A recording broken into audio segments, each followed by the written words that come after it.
Hello everyone, welcome back to Net's channel. Please give Net a like, share, comment, and subscribe if you watch the video. Don't forget to hit the bell to receive new videos as soon as possible. Okay, let's get into the video. Let's go. In a luxurious and magnificent palace, the story begins with the angry shouts of an emperor. I don't like these sentences. The people below kept kneeling and trembling. Your Majesty, please calm down. It turns out that person was the emperor of MANGAI country, NAMA-MANGAI. With a cunning expression, he was wiping blood off his sword. In an arrogant tone, he said, "Today is my birthday. My beloved subjects haven't prepared any gifts for me yet." The kneeling person below panicked and spoke up, "This humble servant greets your Majesty." The emperor looked at the person before him and asked indifferently, "Who is Ongwin?" He trembled and replied, "I am the envoy of Yin Kin country. Our king has prepared a special gift for you. Please accept it. We wish your Majesty fortune as vast as the Eastern Sea and longevity like the southern mountains." The emperor, with an unhappy expression, stepped closer to the mirror and opened it. What appeared inside was a small sky-blue head, its mouth constantly yawning. The little girl with a dust-covered face rubbed her tiny eyes. The child mumbled, "Have we arrived?" The emperor immediately stared in astonishment at the little girl before him. The child with sparkling eyes, incredibly adorable, fit snugly in the mirror. Without a word, the little girl threw herself at him and boldly called out, "Papa, I finally met you."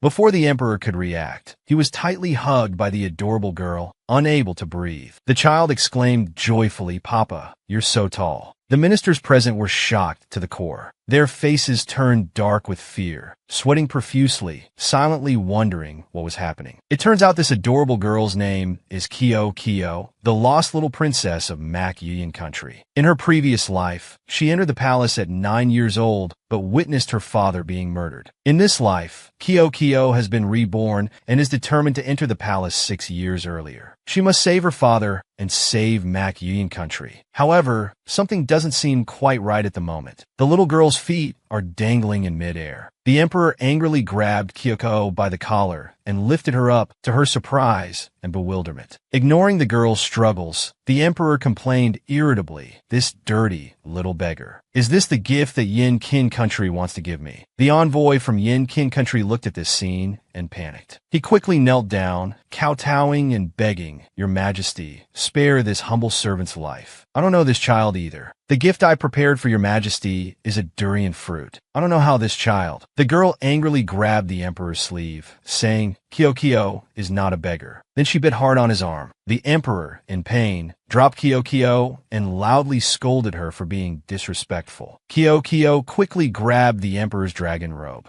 Thanks to her quick wit, she slid safely to the ground. Kyo looked up, her eyes bright and innocent, saying, "But Kyo ate the durian. Papa, don't blame Uncle. Can Kyo compensate him with silver?" The emperor looked at the deep bite mark on his arm and coldly replied, "Very well. Where did this bastard child suddenly appear from, and dare to claim to be my daughter?" He roughly threw her aside and cruelly ordered, "Lam Tsong, drag this thieving beggar child outside. Give her another 20 lashes. Lam Kong Hudi den Atvis, Zomazetsti, Perli Vikunsi." What if she really is the little princess? At this moment, Kyoko also remembered she had a token of proof. She took out a jade pendant and held it up to the emperor. "This is the jade pendant that Mother gave to Kyo. Mother said that Papa would surely recognize Kyo. The emperor saw the little girl's jade pendant and suddenly felt panic, thinking to himself, "Could this jade pendant be from that woman? I wonder where I had a secret affair in the past." But looking closely, this little beggar's features and hair really do resemble hers. Could she really be my daughter? Seeing the emperor dealing with the situation on the spot, Lam Tsong wisely suggested, "Your Majesty, if you're not at ease, this servant will send someone to investigate." But he didn't answer immediately. Instead, he looked at Kyoko, innocently calling him Papa, which touched his heart a little. The emperor let out a cold humph and didn't dare to jump to conclusions. He ordered Lam Tsong to take her to Xianyu Palace. She was not allowed to leave before the matter was thoroughly investigated. He knelt down, kowtowed, and accepted the order, this servant understands. Looking at the girl in his arms, covered in mud, the kind-hearted lamb Song thought to himself, I should give her a bath first. Kyo was quickly taken to Xianyu Palace. Now she was bathing in a large bathtub. But at this moment, an unexpected event occurred. When her lower body entered the water, it turned into a fish tail. Kyo had now revealed her true form, transforming into an adorable mermaid. The little girl said happily, "Phew, it feels so good after bathing." She soaked in the cool water, silently marveling, I didn't expect Papa to be as scary as the rumors in my previous life. Kyo recalled the bewildered look of the palace made earlier. Now the entire palace was buzzing with gossip that the Yin Qin envoy would be executed, and no one should argue with the emperor anymore. The more she thought about it, the more frightened she felt. Papa has such a hot temper. If he discovers that I'm a mermaid, he'll definitely beat me up without missing a single hit. No matter what, the important thing now is to not let the envoy uncle die because of Kyo.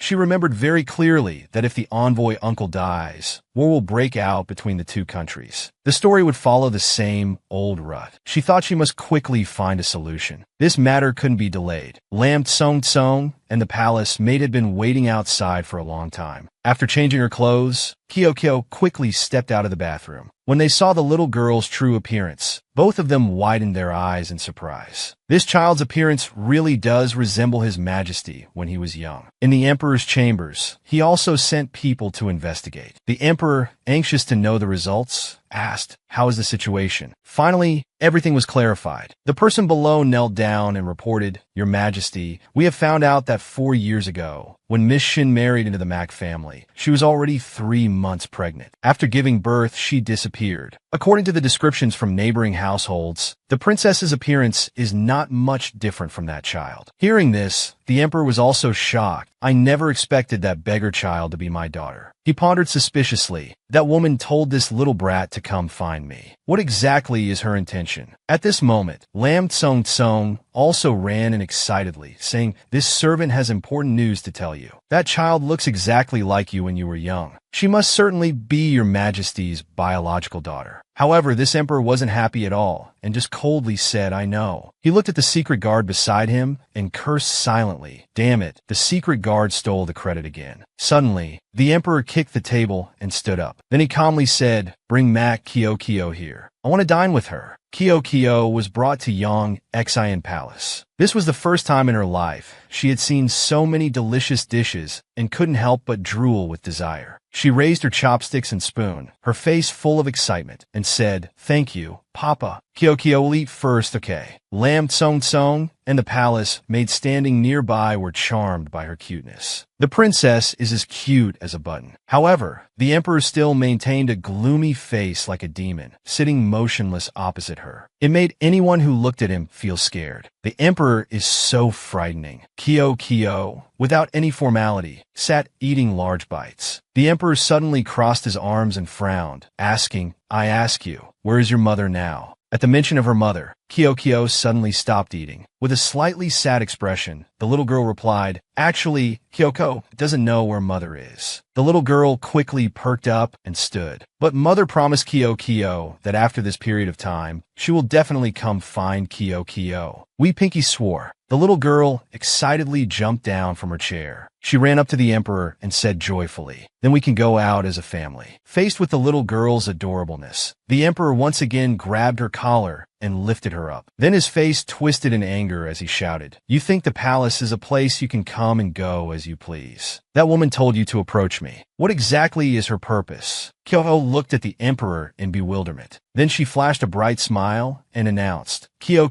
came back to Mac Yin country to protect father." The emperor frowned at Kyo, thinking to himself that even her smile was identical to that woman's. He sneered at her contemptuously. "A little brat like you dares to claim you can protect me." The little girl fearlessly looked straight into the emperor's eyes and said, "I'm very capable." At this point, he finally put Kyo down. He smirked threateningly. "If that's the case, then let's see what you two mother and daughter are up to." With that, the emperor turned and left, not forgetting to tell Lam Tsong to pass down the order. I decree that this child be titled the 9th princess. Then find a governess to teach her etiquette. The palace maid beside reminded, 9th princess, quickly thank him. The little girl, still not understanding, stood there bewildered. At the same time, suddenly there was a panicked voice from someone outside coming to report urgently. This person said, Your Majesty, the envoy from Yin Kin country is currently protesting. He says he wants to meet the 6th prince. He also wants to negotiate directly with you. Hearing this, the emperor became even angrier. Just a lowly envoy, yet he doesn't know his place. He gnashed his teeth in fury and ordered, drag him down and behead him. Hearing this, Kyo's face immediately changed. She hurriedly grabbed the emperor's dragon robe. Father. Kyo's eyes were brimming with tears as she said, Why is Papa killing Uncle Envoy? Uncle Envoy is innocent. The emperor glared at her fiercely. Because yesterday he ruined my gift. How dare you question my mood? Kyo was frightened by the emperor's demeanor. He contemptuously shoved her to the ground and turned to leave. I can't let Papa just leave like this. Mac Yin country will be destroyed because of this. Kyo's small hand clutched her clothes tightly as she thought. To protect Mac Yin country, to protect father, Kyo isn't afraid of anything. With that thought, she gathered all her courage and said loudly, It was Kyo who ate that durian. If father wants to punish someone, he should punish Kyo. Father can't be unjust and kill someone without reason like this. Thanks to her honesty, she successfully caught the emperor's attention. But he just smirked and said, Oh, very good, the emperor said coldly. You want to bear the consequences of angering me alone. Well then, I shall grant your wish. He cruelly ordered, Come here, drag her down. Give her 10 lashes for me. Kyo was shocked to hear this. This guy really wants to beat me without mercy. Lam Tsong once again tried to persuade, Your Majesty, you can't. The princess is only 3.5 years old. 10 lashes would be too much for her to bear. Please, Your Majesty, be lenient. The emperor scoffed again. You don't dare to hit her, do you? Then bring the ruler here. I'll do it myself. The little girl tremblingly stretched out her hands, thinking Kyo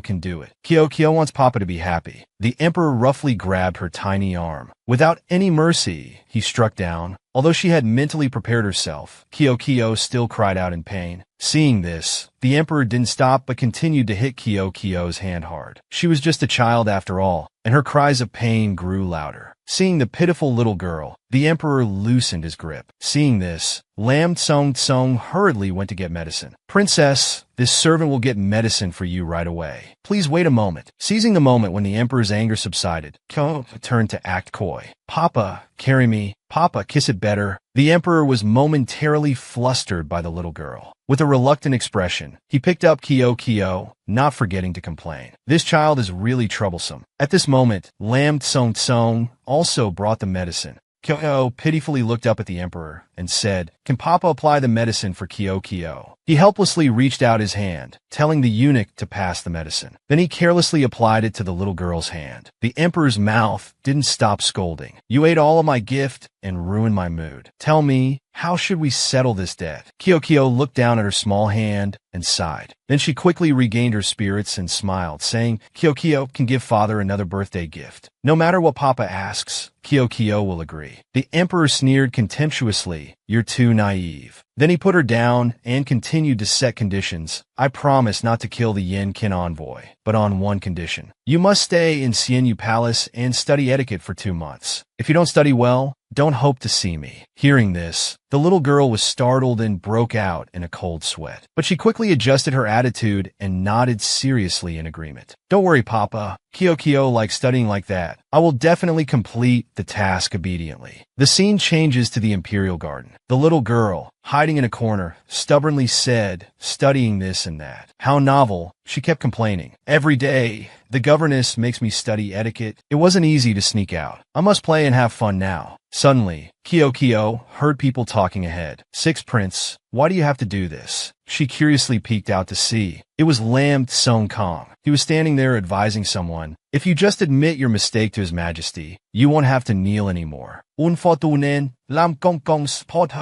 little princess, why are you here? Kyo, flustered, crawled flat on the ground, sticking her bottom up, and mumbled, I'm just passing by. Uncle, please pretend I'm invisible. Behind her, a very handsome young man scoffed. How childish. Your clothes are showing from behind. Didn't you notice it yourself? This person was Yin Jinglan, the sixth prince of Yin Jing country. Kyo was startled at this moment. She stood up and retorted, Kyo is not childish. Then she turned around and finally saw the young man's face clearly. Although she was only 3.5 years old, her boy craziness was no less than older girls. This godly side profile, how can it be so handsome? But why does it feel so familiar? After scratching her head for a while, she suddenly remembered that in her previous life, he was the one who invaded Mak-Yuyan country and killed her father. Standing in front of him, she became as frightened as a stray cat. His aura is too strong. I can't move at all. Quickly regaining her courage, Kyo reassured herself. No, Kyo must be brave. So the little girl gathered all her courage and approached Yin Jinglan. She asked in a small voice, Handsome big brother, what's wrong with you? Lam Tsong behind her quickly explained, This is the sixth prince of Yin Jing country. He's also our Mak-Yuyan country's hostage. Because he spoke up for the envoy and opposed his majesty, he was punished to kneel. Kyo happily said to the handsome man, Papa has agreed not to kill Uncle Envoy.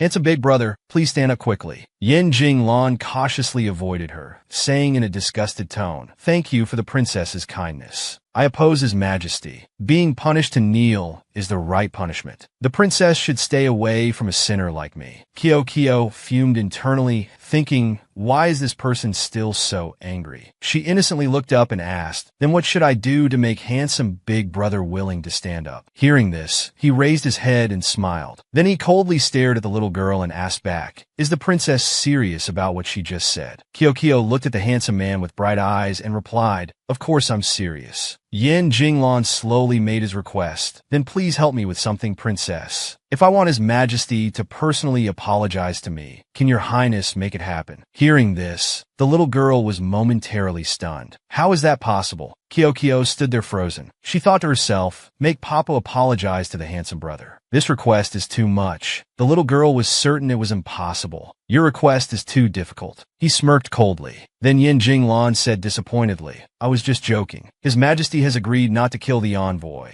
so I'm at ease. Thank you, Your Highness. I'll take my leave. But when he tried to stand up to leave, he found that his legs were very painful from kneeling for too long. Kyo eagerly reached out to help him up, but Yin Jinglan coldly avoided her and left with a dissatisfied look, making the little girl blame herself. Is it because I couldn't help that he's angry? What should I do? With her mischievous nature, she quickly came up with an idea. Having a playmate will surely make him happy. Kyo will be his friend. Kyo is so smart. Thinking this, the little girl trotted behind Yin Jinglan, constantly asking, Handsome big brother, are you going home? Where is your home? Can Kyo come with you? Kyo innocently kept asking all sorts of questions. Handsome big brother, don't you have a mother who makes you study all day? Annoyed by her pestering, he turned and shouted angrily, Princess, can you stop following me? His attitude frightened Kyo, but she was sweating nervously, hesitating as if encountering some problem. The little girl with adorable short legs said with difficulty, but Kyo can't step over. Help Kyo, please. Seeing this, he was at a loss for words. Seeing the pitiful little girl begging, Yin Jinglan reluctantly took her hand and stepped out of the door. He muttered to himself, What am I doing? Kyo truly didn't understand. He doesn't like me, and he even scared me. The little girl didn't give up and still smiled, saying, Kyo wants to play with handsome big brother. We will definitely become good friends. Yin Jinglan bent down and asked with a cunning smile, Your Highness, do you really want to be friends with me? Kyo innocently replied, Of course. Then he turned to the bushes and called, Xiaohei, come here. The next moment, a black snake emerged from the bushes. Kyo saw it and screamed in terror. But Yin Jinglan stepped forward, stroked the black snake's head, and said, Xiaohei is my good friend. If the princess becomes good friends with Xiaohei,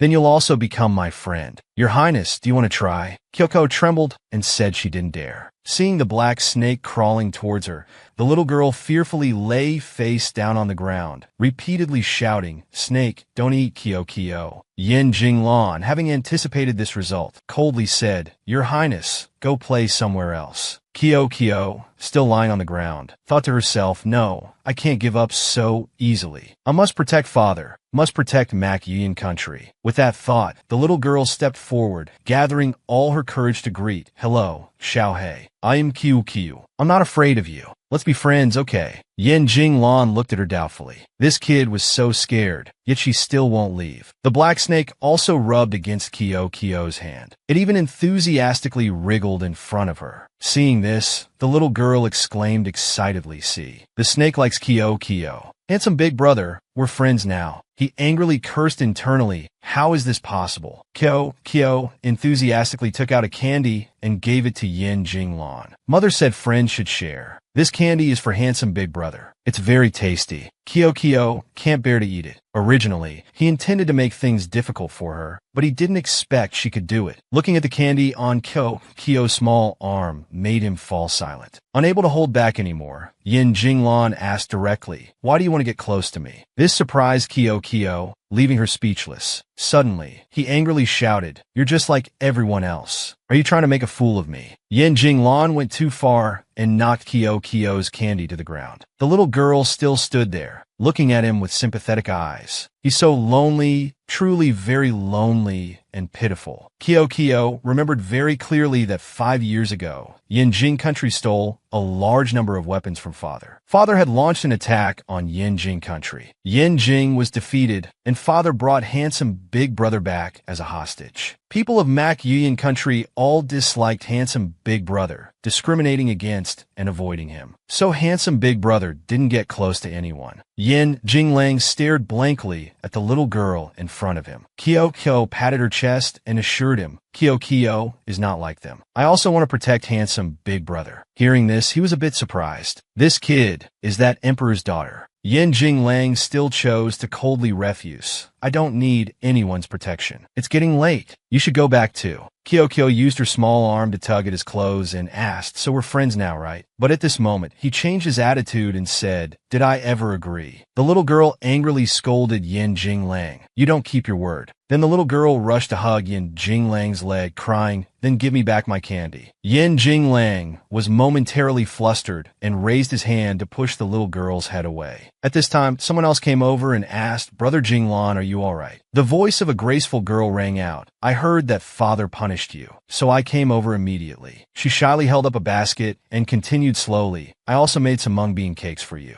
Kyo Kyo looked at the person at the door and felt a sense of familiarity. A moment later, the little girl remembered, "That's right. This is the elder princess who hated me in my previous life. The eldest princess of Mac Yin country, Mac So Dao." Thinking of this person, Kyo Kyo's whole body began to tremble with fear. So Dao looked at Yin Jinglang with deep affection and said, "Brother Jinglan, don't worry. I will go and beg father to spare the envoy." He respectfully replied, "Thank you for your concern, princess, but this matter has already been resolved." She awkwardly continued, "Brother Jinglan, I don't understand what you're saying." At this moment, Kyo Kyo's voice rang out, "Elder sister, handsome big brother, is saying you don't need to kowtow and apologize." The eldest princess looked around in surprise. Who just spoke? Why can't I see anyone? Kyo Kyo used her small hand to pull at her clothes and said, "Elder sister, look down here." Kyo Kyo is right here. So Dao looked at the little girl on the ground and thought to herself, "Is this the beggar child father locked up in the palace? I heard this brat dared to cause trouble during father's birthday celebration. Not only that, she also ruined the envoy's gift. She even shouted nonsense in front of the officials. Just a wild child of unknown origin. How dare she call me elder sister?" Although she was extremely disgusted with Kyo in her heart, the eldest princess still pretended to be friendly and greeted. "So it's the 9th princess who just entered the palace. I'm your eldest sister. We're family now. You're such a good girl. But then the eldest princess changed her expression and asked fiercely, "But little sister, why are you with brother Jinglan? Do you like him?" Kyo innocently replied yes. The little girl jumped up happily and continued, Kyo likes handsome big brother. Handsome big brother likes Kyo. He even agreed. But at this moment, Yin Jinglang coldly left, saying, "I need to change my clothes. It's hot, you two princesses should go back early." So the two were quickly sent away. But the eldest princess still wouldn't give up and stood knocking loudly on the door of Hualin Palace. Seeing this, Kyo helplessly advised elder sister, "Handsome big brother doesn't like noise. Let's come back tomorrow," which made her scratch angrily. In response to Kyo's good intentions, the eldest princess glared at the little girl. Kyoko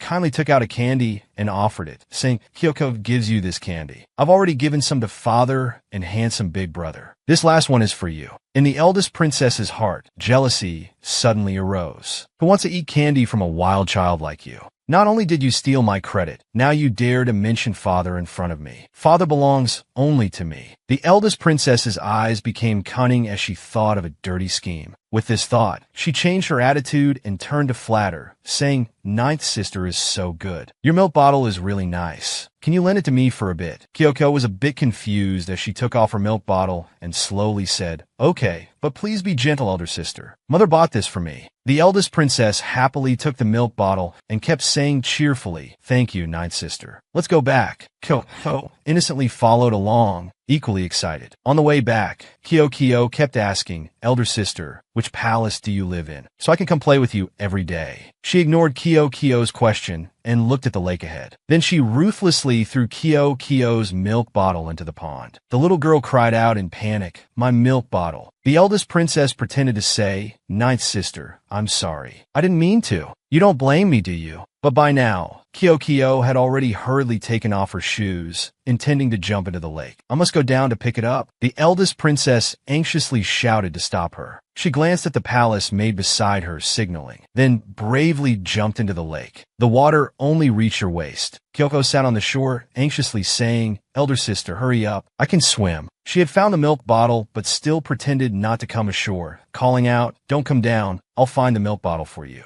Kyo felt something was off about this elder sister. At this moment, the emperor's voice came from behind. He asked, "What's going on here?" Kyo quickly turned around and called father. Elder sister jumped into the water to pick up my milk bottle for me. Suddenly, the emperor discovered the eldest princess struggling in the water. He called for someone to save her. "Quickly, go down and save the eldest princess. If anything happens to her, your heads will." The eldest princess safely returned to shore. Kyo happily expressed her thanks. The emperor stepped forward, frowning, and asked, "So Dao, what exactly happened?" The eldest princess acted pitiful and said, "Father, it has nothing to do with ninth sister. I wanted to go down and get it myself. Your daughter was willing." Kyo was even more confused. What does elder sister mean by saying that? Her palace maid suddenly knelt down and cried out, "Your Majesty, please do justice for the eldest princess." She kept accusing. This servant clearly saw that it was the ninth princess who pushed the eldest princess, so she had to go down to pick up the milk bottle. If the milk bottle hadn't fallen into the water, the eldest princess wouldn't have had to jump in. She even frantically pointed at Kyo and said, "The guilty one is the ninth princess." Hearing their lies, Kyo was terrified and quickly stood up to explain, "Father, she's lying. I didn't push elder sister. It was elder sister who dropped my milk bottle into the lake, so she had to go down to pick it up." The palace maid continued crying, "But the eldest princess can't swim." The ninth princess still made the eldest princess jump in. Isn't that intentionally wanting something to happen to the princess? Poor eldest princess. She's clearly so kind, yet she's being taken advantage of. I hope your majesty will do justice for the eldest princess. The emperor coldly glared at the eldest princess. He ordered her to confess herself. She tremblingly affirmed once again, "Your daughter was really just standing still when somehow the milk bottle fell into the lake. Father, please don't blame ninth sister. She's still young and doesn't understand. She didn't intentionally want to harm your daughter." Kyo angrily scolded, "Liar. You're a liar." The little girl naively thought, "I thought elder sister would be different in this life, but she's still as evil as in the previous life." Kyo gave her candy to the wrong person. Kyo looked at the emperor with pitiful eyes. He coldly confirmed with So Dao, "Are you sure this child pushed you?" But at this moment, the emperor was very insightful. "I want to ask you. She's so small. How much strength could she have? How could she push you into the lake?" Faced with the emperor's question, the eldest princess was momentarily flustered, not knowing how to answer. She bowed and made excuses. "Your daughter wasn't paying attention. It's possible that I fell into the lake because I wasn't careful." Seeing the eldest princess's attitude, the emperor was very disappointed. What a convenient not being careful. "I thought So Dao was obedient and kind. I didn't expect her true nature to be like this." The emperor's angry shout at So Dao frightened the eldest princess. "I'm punishing you with 5 days of confinement. Copy the family rules 100 times. Any objections?" At this point, she could only bow her head to the ground and accept the punishment. At the same time, the emperor didn't forget about the palace maid who had blatantly lied. He quickly ordered someone take her away for execution. At this moment, Kyo hurriedly pulled the emperor back. The little girl earnestly begged, "Father, don't kill anyone anymore. Killing people is wrong."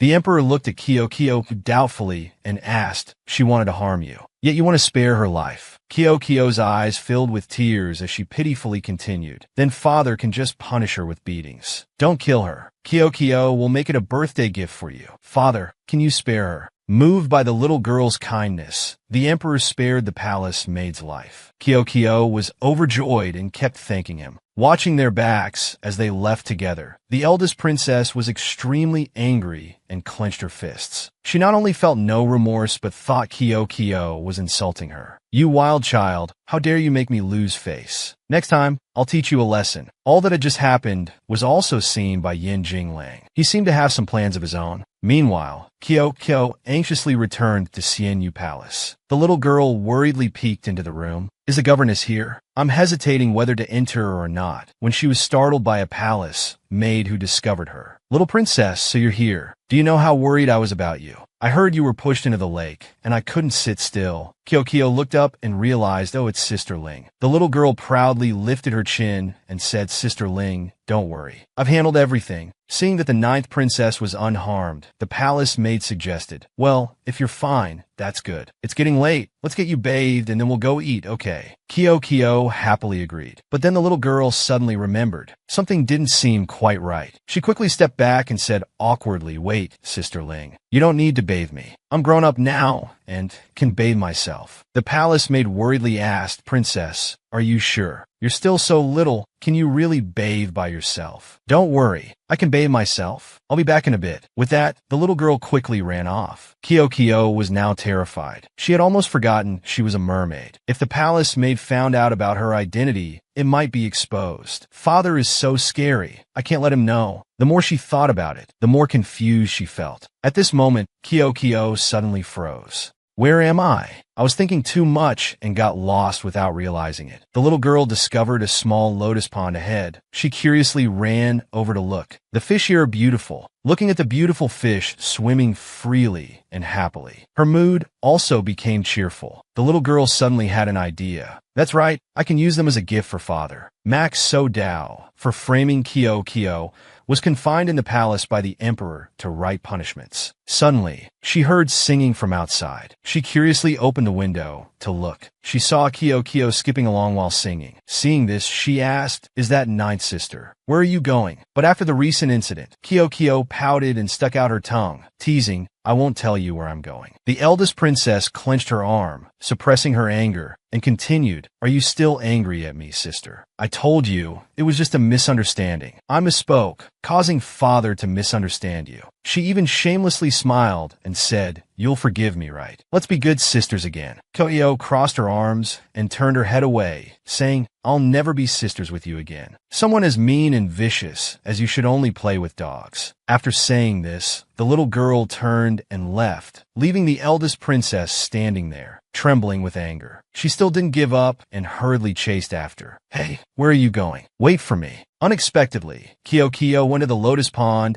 and scooped all the beautiful fish in her basket. 1 fish, 2 fish, 3 fish. The eldest princess followed her there and asked curiously, Kyoko, what are you doing? The little girl replied, I'm catching fish to cook. The eldest princess was shocked and exclaimed, catching fish. Do you know these fish are father's? Her words trailed off midway, but she stopped. She thought to herself, wait, if she takes the fish away and father finds out, he'll surely be very angry. She definitely doesn't know how rare and valuable these fish are. When that happens, father will tear her to pieces. Thinking this, the eldest princess quickly adjusted her approach. Then she smiled and continued, little sister, you're really clever. But these fish are so beautiful. How could you bear to eat them? Kyoko didn't bother to pay attention to her and left angrily with her basket. The eldest princess watched Kyo's small figure leave, a smug smile appearing on her lips. Kyo, you said you didn't need my concern, right? At this moment, the emperor was in his study, busy approving memorials. Suddenly, he heard a voice outside, oh my. Little princess, where have you been? Your face is all dirty. You're covered in dust. Kyo begged Lam Tsong, let me in to see father. She quickly ran inside, calling out father as soon as she saw him. Contrary to her excited attitude, the emperor was very displeased and asked, what are you doing here? Why is your face so dirty? The little girl was also surprised, remembering her father's cleanliness habit. Afraid of being beaten, she quickly wiped her face all over. Kyo's face isn't dirty, just a little dusty. As a result, the more she wiped, the dirtier she became. Why won't it get clean? The emperor helplessly looked at Kyo, thinking to himself, how did I end up with such a foolish child? He coldly asked, what exactly are you here for? Kyo happily held up the bamboo basket to the emperor. Father, Kyo has a special gift for you. The emperor reluctantly took the bamboo basket, but just a few minutes later he felt something was wrong. Food. This smell. It can't be. Kyo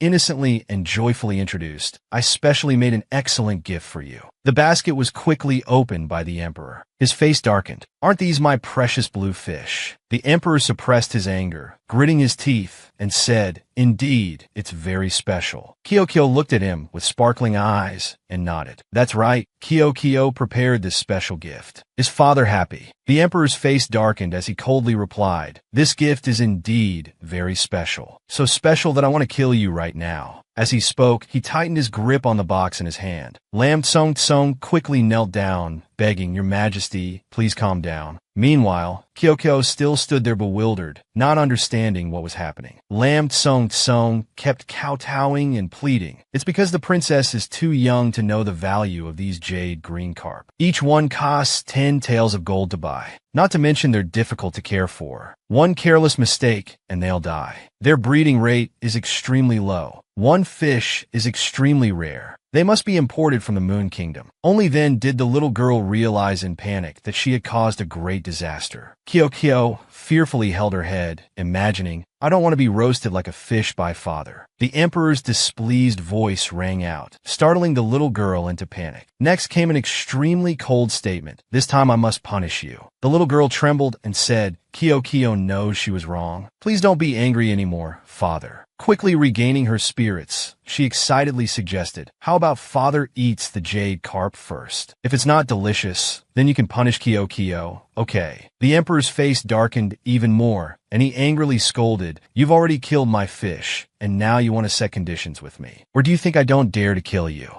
Then he ordered Lam Tsong, bring me a very large whip. This time I must punish her severely. Hearing this, Kyo was startled with fear. Only Lam Tsong still stood up to plead for her. But your majesty, the princess is still very young. The emperor angrily glared at him. Are you defying my orders? Lam Tsong panicked and bowed his head, complying. Yes, this servant will fetch it right away. The little girl suddenly remembered her previous life. Her father was given the title of tyrant by everyone because he could kill people on a whim. But no matter what, she didn't like her father being called a tyrant. Thinking this, Kyo tremblingly held out her small arm and said, Father, go ahead and hit me. Kyo isn't afraid. To protect father and protect Mac-Yuan country, I can't be weak. Lam Tsong returned and handed the ruler to the emperor. As soon as she saw the large ruler, the little girl regretted and withdrew her hand. I've changed my mind. This ruler is too big. One hit could kill me. The emperor gritted his teeth in contempt, trying to escape punishment now. After saying this, he roughly grabbed the little girl's arm. The emperor then noticed her hands were too soft, as if one hit would shatter her entire arm. At this moment, she fearfully burst into tears, causing the emperor to freeze. The little girl kept lamenting, Kyo is so pitiful. Kyo is just an orphan without parents, just an abandoned child. After saying this, she even sang the song, Poor Little Cabbage. The emperor became even more angry seeing this. Abandoned child. Is she saying I'm not her father? Lam Tsung standing beside was enchanted by her singing. The little princess is so adorable. Looking at the emperor, his face was still as dark as thunder. After finishing her song, the little girl cried and said, Father, hit Kyo. Anyway, Kyo is just a little cabbage. Then she secretly glanced at her father. She also helplessly sighed. Why is father still so angry? The little one continued to act pitiful, saying, if father doesn't like Kyo will leave home. The emperor suddenly shouted for her to shut up, making Ko startle and cry out. This time there's no escape. Faced with his cruel attitude, the little girl was frightened and kept crying. But after waiting for a while, all was calm. At this moment, the emperor turned around and said, this time, I'll spare your little life. If this fish dish isn't delicious, I'll throw you to the wolves behind the mountain. Kyo then laughed and said, thank you, father. I knew it. Father is the best. The emperor was seen picking up a piece of fish and putting it in his mouth. He slowly savored each flavor. Unexpectedly, this jade carp wasn't fatty, and it didn't have a fishy smell. Eating it was indeed a unique experience. It could be considered that she cooked it passably well. The emperor coldly looked up and asked, did you really cook this dish? Kyo expectantly replied, that's right, father. Did you find it delicious? But he pretended to turn his face away and complained it wasn't good. Kyo quickly retorted, father's face clearly says it's very delicious. The little girl excitedly continued, in the future, Kyo will make more delicious dishes for father. Okay. At this moment, it seemed the emperor's anger had subsided. But to maintain his dignity, he sternly replied, you really have no manners. After returning to the palace, I must have Lady Li teach you etiquette again. Who said children can talk back 3 times for every one sentence from their father? Kyo happily accepted the order. Yes, father. At this time, the eldest princess had also secretly followed to the imperial study. She hid behind a pillar and secretly smiled curiously. Why haven't I heard anything? Has Mac Kyo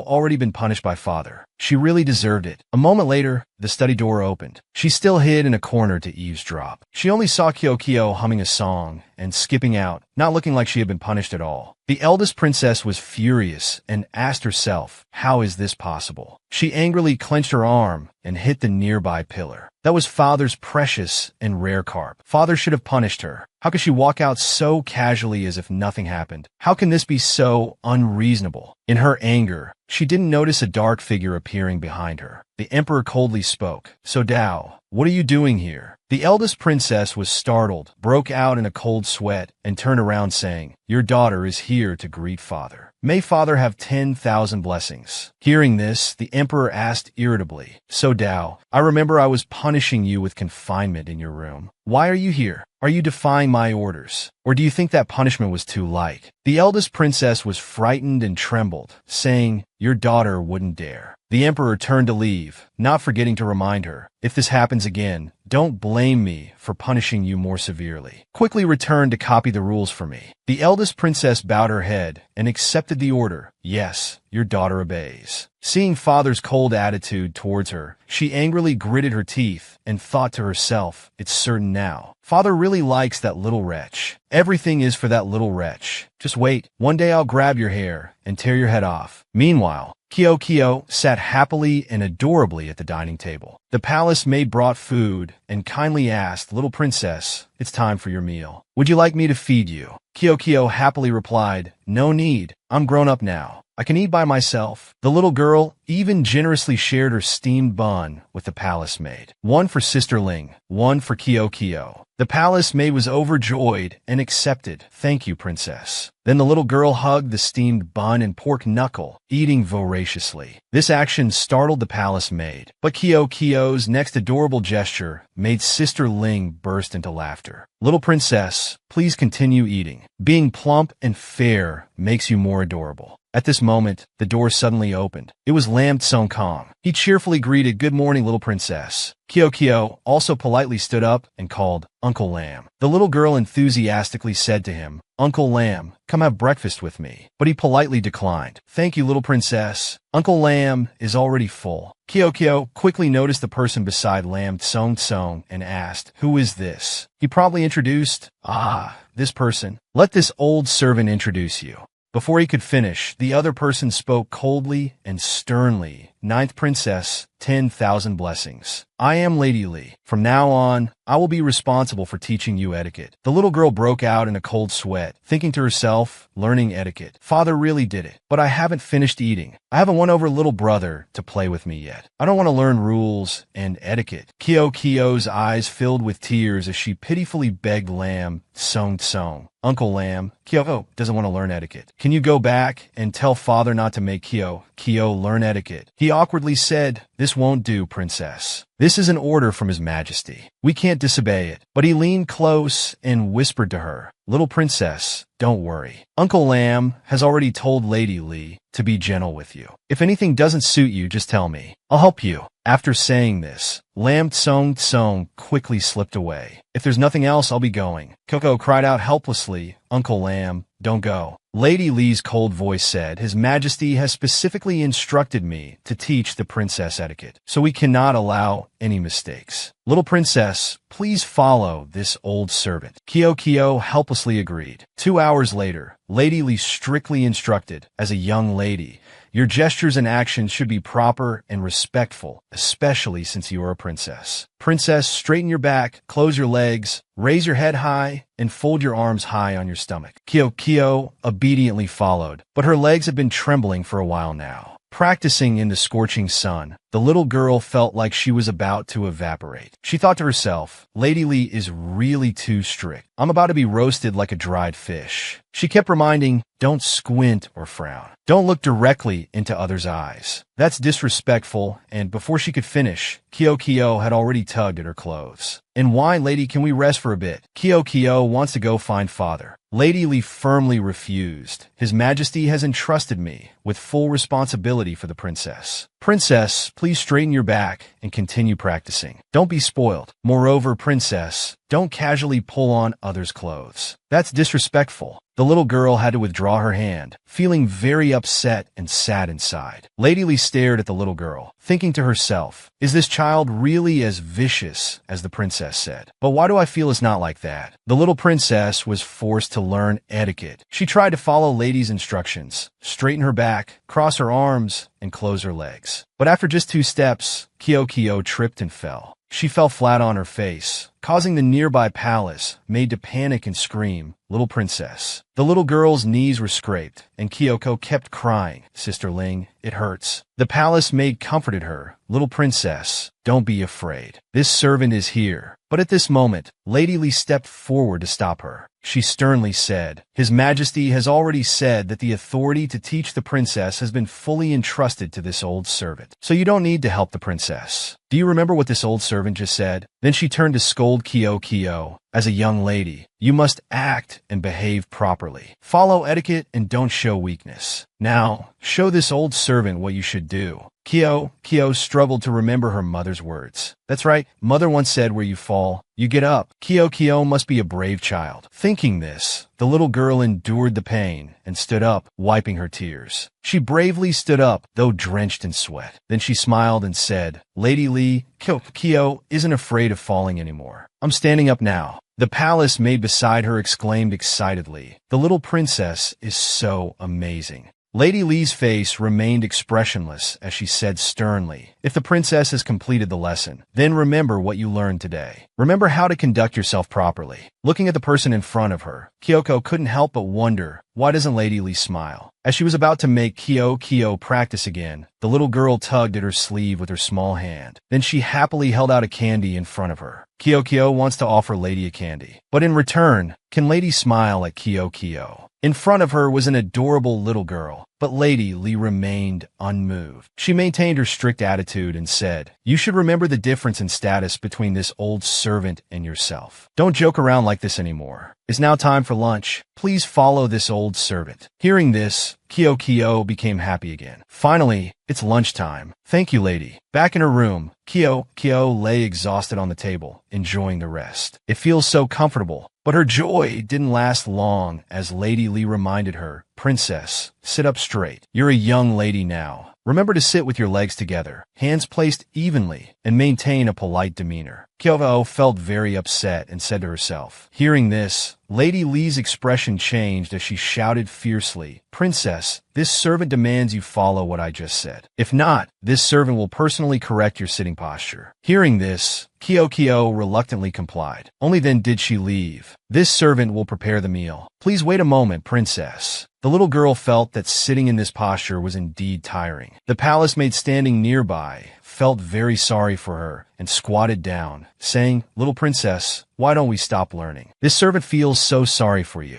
You just need to pretend to be sick. If you're sick, lady won't make you study anymore, and then you can rest." But the little girl firmly refused. "Kyoko won't do that. Mother said not to lie. Otherwise, I'll be a bad child." Kyoko doesn't want to be a bad child. Kyoko wants to become a beautiful and well-behaved young lady. If Kyoko doesn't study etiquette diligently, father will surely kill Lady, and Kyoko doesn't want Lady to be killed. Hearing this, the palace maid was deeply moved and hugged the little girl, bursting into tears. Princess is truly such a good child. Lady Lee, standing outside the door, also heard these words. She thought to herself, "Is the ninth princess caring about me? But how can that be? The eldest princess said the ninth princess was no good." Lady stopped thinking and entered with the meal tray. Then she bowed her head and said, "Ninth princess, it's time for your meal. I've specially prepared this for you. Please eat." Kyoko, hearing about food, clapped her hands excitedly. But when the meal tray was set down, the little girl was shocked. Lady continued, "From now on, the princess's meals can only have one plate of vegetables and one bowl of soup. Remember to follow the rules and not make any strange noises while eating." Kyoko couldn't smile anymore and thought to herself, "How can this be enough to fill me up?" She looked bewildered at the two people standing beside her. Why aren't Lady Lee and Sister Ling sitting down to eat? Thinking this, the little girl enthusiastically invited the two of them. "Lady Lee, Sister Ling, please sit down and eat together." The palace maid beside her darkened her face and reminded her, "Little princess, you can't do that. That's Lady Lee." Hearing this, she was also shocked. "I'm just a servant. Why is the little princess treating me so well?" Then Lady Lee maintained her cold expression and replied, "Thank you, princess. I'm not hungry. I'll take my leave first. Also, you are a princess. You cannot casually invite others to dine with you." Kyoko was confused by all the rules she mentioned, but reluctantly nodded in agreement. Watching Lady's back as she left, Kyoko was truly puzzled. What's wrong with Lady? Why doesn't she want to eat together? At bedtime, the palace maid sat beside Kyoko's bed telling a bedtime story. Finally, the turtle apologized to the rabbit. They made up and became good friends. A moment later, she noticed the little princess had obediently fallen asleep. The palace maid was about to cover the little girl's feet when suddenly, Linger saw a large bruise on the little princess's small legs. She felt very distressed. It was the wound from this morning. Linger angrily went to find Lady Lee. She harshly scolded her. "Why did you treat the little princess so strictly today? The little princess is only 3 years old. She's still so young. Moreover, she's very cute and well-behaved. Do you need to be so harsh with her?" But she continued to use the emperor's orders as a threat. "His Majesty ordered me to teach the little princess. If I don't teach her strictly, wouldn't I be disobeying orders?" The palace maid, with tears in her eyes, continued, "But the little princess has been studying very hard. Even when injured, she still studied. Yet you didn't pay any attention to the princess's efforts at all." Unable to hold back, Linger shouted, "You don't care about the princess at all." Lady Lee angrily shouted back, "Linger, stop speaking so recklessly." With that, Linger ran away upset. Lady Lee stood there, still muttering, "The palace rules cannot be disobeyed." At this moment, Lady Li's expression changed slightly as she thought, "Is the ninth princess really injured? I should go check on her." The oil lamp in the little girl's room was lit, so Lady Li went to Kyo's room to check. She indeed saw the wound.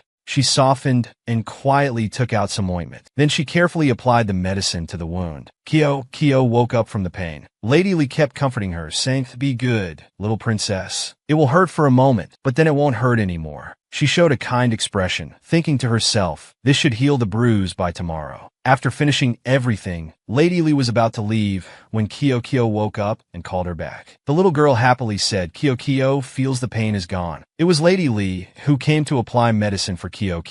Lady is so good to Kyo and is truly a good person. Lady Li felt a bit embarrassed but still said coldly, "No, I simply made a mistake and came to apologize. Applying medicine for you is only natural." Kyo still insisted, "You're lying. Kyo doesn't believe you." The little girl reached out and grabbed her hand with her tiny hands. Her chubby face kept rubbing against that arm. Then she continued chattering, "I know Lady is a good person. Although Lady speaks harshly, she has a soft heart." Lady Li felt puzzled and asked, "Aren't you afraid of me? Aren't you afraid I'll make you wake up early tomorrow to study etiquette? Aren't you afraid I'll hit you?" Kyo honestly and calmly replied, Kyo is afraid. "But I know Lady cares for me, so I really like you." After saying this, the little girl innocently took something out of her pocket. She held it out to Lady with an adorable face, saying, "This is very precious to Kyo. But Kyo still wants to give it to you. From now on, Kyo will consider Lady as her adoptive mother." "Hello, adoptive mother." Seeing the kindness of the little girl before her, Lady Li was extremely surprised. Then she angrily shouted, "Nonsense! Princess, don't say such things again. If anyone hears, it will cost us our heads." Kyo realized her mistake and quickly covered her mouth with her small hand. Yes, Kyo knows she was wrong. Seeing this, Lady Li also breathed a sigh of relief. She kindly tucked in the little princess. "It's late now. You should rest. Otherwise, you won't be able to wake up tomorrow." Ko obediently yawned and replied, "Yes, lady. Good night. Kyo is going to sleep now." Looking at the little girl sleeping soundly on the bed, Lady Li began to show a rare smile. She also gradually felt that the little princess was truly adorable and well-behaved. So vulnerable, I should cherish and protect her. The next morning, the sky was very beautiful. Kyo was diligently learning how to eat rice, but the little girl fumbled and still couldn't pick it up. Linger beside her fearfully bit her finger and said, "Oh no, this time Lady Li will be furious." But her attitude was very gentle. "Ninth princess, if you don't know how, use a spoon. Let this old servant pick it up for you." This made Linger, standing outside, panic. Am I dreaming or awake? At this moment, Kyo was studying until she dozed off, even drooling. Linger, standing beside, was frightened again. This time she surely can't escape punishment. The princess will definitely be scolded. But Lady Li gently comforted her. "If you're sleepy, go out and play for a bit to refresh yourself." This shocked the palace made to her core. What on earth is this? Allowed to go play, Kyo happily ran outside, her mouth constantly cheering, "Great, let's go play." Linger touched her forehead, thinking, did the sun rise in the west today? How did Lady Li change so quickly? The little girl excitedly called out, "Lady Li, Sister Ling, come play hide-and-seek with Kyo."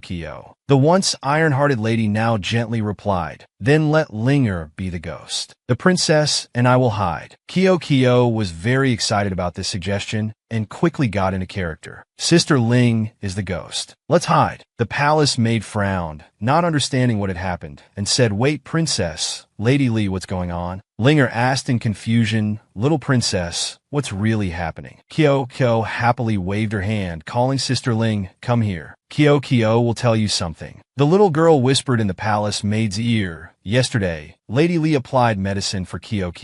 Lady Li said she doesn't hate Kyo. After saying this, the little girl got into character, pretending to be panicked and running away. Kyo has to go hide now. At this moment, the little girl in Linger's imagination was like a monster. So amazing. She was actually able to win over Lady Li. She also quickly smiled and said, "I'm going to hide too." But Linger called her back. She worriedly said to her, "Didn't His Majesty order you to teach the princess etiquette within 2 months? If you don't finish teaching and let the princess play like this, if His Majesty finds out, he will scold you." Lady now put her hand to her mouth, winked, and gestured.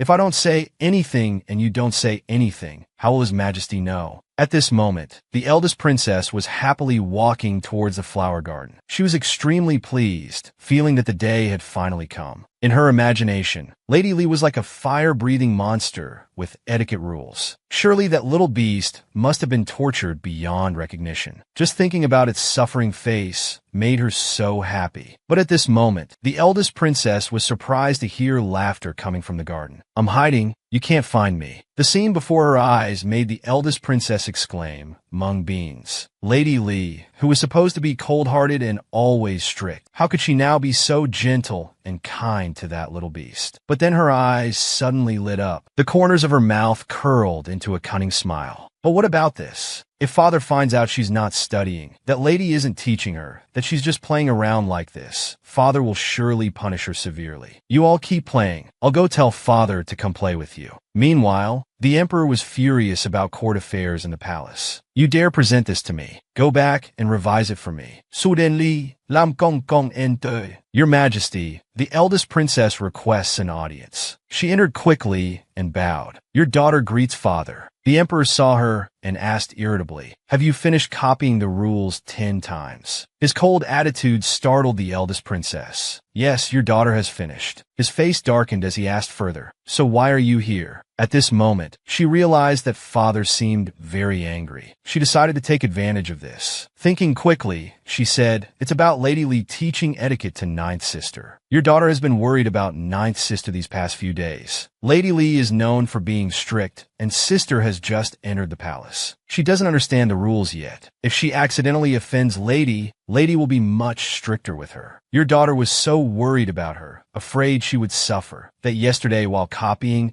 accidentally tore several pages of the book." The emperor only now remembered. He had almost forgotten about her. It must have been because he was busy with disaster relief. So the emperor quickly ordered, "Go to Xianyu Palace immediately." The eldest princess standing behind was extremely pleased. "This time you're dead for sure." Meanwhile, Kyo was still happily playing hide-and-seek in the flower garden. Linger kept calling little princess, "This servant has caught Lady Li. Now I'm coming to catch you." The little girl was very confident, thinking to herself, "I'm hiding so well here. Sister Ling definitely won't find me." But at this moment, a voice like a demon rang out, "You're having fun playing here, huh?" Kyoko looked up and discovered the person approaching was Father. The other two fearfully knelt down and bowed. "This servant greets your Majesty." The little girl innocently and happily called out, "Father, come play hide-and-seek with Kyo. It's so fun." But the emperor gritted his teeth in anger and scolded, "You think I like these childish games?" Kyo raised her hand with determined eyes and said, "But Kyoko likes Father to play together. If Father plays with Kyo, I will love Father even more." The emperor's face darkened as he thought to himself, "This little brat not only disobeys the imperial will, but doesn't even know how to feel remorse. She must be asking for a beating." Thinking this, he raised his hand, intending to hit the little girl. But when he looked down and saw Kyo's chubby face, the little girl adorably repeated, "Father, can you?" His hand suddenly froze in midair. The emperor quickly regained his imposing manner and scolded loudly, "Lady Li, do you know your crime?" She quickly bowed her head and said, "Yes, this servant knows her crime." This servant was teaching etiquette to the princess but got carried away with fun and forgot her duties. This servant is willing to accept punishment. Suddenly, Kyo broke out in a cold sweat. "Oh no, I completely forgot my father is a bloodthirsty tyrant." Kyo quickly called out, "Father." The emperor glared at her without any kindness. Unable to persuade him to play, the little one's eyes filled with tears as she pitifully said, "Don't blame Lady. It's my fault. I wanted to play, so I made Lady play with me." Hearing this, he turned away coldly and replied, "Then I'll punish you too." Ko angrily kept hitting the emperor, crying out, "Father is cruel." Mother said Father must love Kyo. You can't shout at Kyo. Otherwise, Mother won't make stir-fried bamboo shoots with meat for Father to eat, even though that dish is terribly hard to eat. The little girl's words made the emperor pause again. The emperor's expression suddenly became fearful when he heard about this dish. Wasn't it that year when I spoke one more sentence to another consort, causing her to be angry all day, chasing and hitting me with a bamboo stick, making me lose face? The terrifying voice still rang out melodiously, "Quickly eat my stir-fried bamboo shoots with meat, then you can go." Indeed, she's the daughter of that woman. This kind should just be thrown into the cold palace, not worthy of being considered a pearl in my hand. The more he thought, the angrier the emperor became, clenching his fist. Kyo, innocently unaware of what was happening, looked up and asked, "Father, what's wrong?" "Are stir-fried bamboo shoots with meat that hard to eat." The emperor coldly ordered Lam Tsong to bring the etiquette book here. "Today, I must personally watch the ninth princess practice." Hearing this, Kyoko panicked in terror. "Oh no, father has gone mad." She puckered her lips adorably and asked, "Then father, please don't blame Lady Li and Sister Ling anymore, okay?" Kyo will obediently study etiquette. The emperor still replied very sternly, "You dare set conditions with me. You must show your performance first. Legs together, head held high. Let me see how Lady Li has taught you these past few days." Lam Tsong standing beside showed pity and advised, "But your majesty, the princess is still young and frail. I'm afraid she can't stand for more than 2 hours." But he misunderstood and made a cruel judgment. It must be because she's too fat, so the fat droops down to her legs and she can't stand right. This shocked Kyo to her core. She loudly protested, "Mother said I'm not fat. Mother said Kyo is the most beautiful, the most gorgeous. Father is not someone to be scolded by a little girl." The emperor's face darkened like a demon. He asked, "If I'm not a person, then what am I? Tell me, should I sew your mouth shut, then throw you to the wolves behind the mountain?" The little girl, frightened by this imposing manner, stood timidly and mumbled, "Mother said that. Ko didn't say that." To Kyo, "Father is the coolest." Hearing this, the emperor frowned. Then he also pardoned Lady Li and the palace made beside her. But he still angrily ordered, "From now on, you'll be confined to your room to repent. If you can't practice standing for 2 incense sticks, you're not allowed to rest." After saying this, the emperor left, leaving Ko standing there sadly. Suddenly, a very smug laugh rang out behind the little girl. It was the eldest princess. In a very cheerful mood, she said, "Only a fake breed like you would make father angry enough to punish you. A true princess like me, even if I make mistakes, father would never blame me." Kyo angrily retorted, "I'm not a little wild breed. Kyo is the one father loves most. You're the one father hates." These words enraged the eldest princess, who shouted loudly, "Shut your mouth right now. I'm the one father cherishes most. Father belongs to me alone. Don't you dare try to seduce my father." Hearing this, Kyo deliberately stuck out her tongue to tease. The little girl put her hands on her hips and glared at the cruel elder sister in front of her, thinking to herself, "So it was you who called father here." The little girl silently took something out of her pocket. It was a blue pearl. Kyo puckered her lips and said, "It must be because Kyo is too adorable that father punished me. Father will definitely come back to find Kyo." The little girl didn't forget to nurture hope. "After seeing me learn etiquette, father will stop being angry right away." The little girl fell asleep while studying because she was too tired. She slowly opened her eyes and woke up. Her small hand rubbed her eyes as she asked, "Why is it so dark? What time is it now? Why hasn't father come to find Kyo yet?" Kyo can't sleep. Suddenly, the little girl remembered she had forgotten to drink water all day. She lay there struggling and crying out. Then Kyo hurriedly got up to find water herself. The large door had been locked by the emperor's order. The pitiful little girl kept banging on the door. "Open the door. Kyo is hot. Kyo needs water. Is anyone out there? Sister Ling? Lady Li?" She shouted until her voice was hoarse, but no one outside answered. The little girl helplessly sat down on the floor, crying nonstop. Kyo is thirsty. She panicked, "I'll turn into a grilled fish." The frightened little girl suddenly cried loudly. The tears that fell turned into many beautiful blue pearls. Kyo used her small arm to pick up one. She held it in her palm and began to say, "I want to bathe in the big lake. Quickly take me there." At that time, in the imperial study, the emperor was still very angry about court affairs. He furiously ordered, "Quickly drag these people down and beat them to death for me." Lam Tsong was frightened, but still stood up to remind him, "Your Majesty, the ninth princess has been alone in Xianyu Palace all day. Why don't we go check on her?" He was very irritated and snapped back, "No need. I don't want to see that troublesome thing." Suddenly, someone rushed in from outside, panting and reporting, "Your Majesty, it's terrible. It's terrible. The princess's door has disappeared. Sister Ling serving in Xianyu Palace says she can't see the princess anywhere." This made the emperor even angrier. He slammed the table, stood up, and shouted, "What? What happened?" Linger fearfully bowed her head and said, "Your Majesty, spare my life." This servant was following orders to bring food to the princess's palace. But when I arrived, the princess was nowhere to be seen. This servant has searched all of Xianyu Palace but still couldn't find her. The princess is just a small girl. Where could she go? Xianyu Palace is surrounded by 4 high walls. The princess couldn't have climbed out. The emperor was extremely irritated and pointed, ordering, "Issue the command to search for the princess for me. Even if you have to turn this palace upside down, you must find a princess for me. If you can't find a princess, then you'd better offer your heads." Lam Tsong Tsong and Linger panicked and kowtowed, accepting the order. Meanwhile, Kyo had indeed been transported to the lakeside, but her little hands were now very weak. Kyo lay face down on the ground, feeling very difficult. "I have no strength left. Mother said if I use instant teleportation once, my spiritual power will be depleted by a part. If I use it too much, I'll run out of energy and become a useless fish. What should I do?" While Kyo wasn't paying attention, another hand reached out nearby.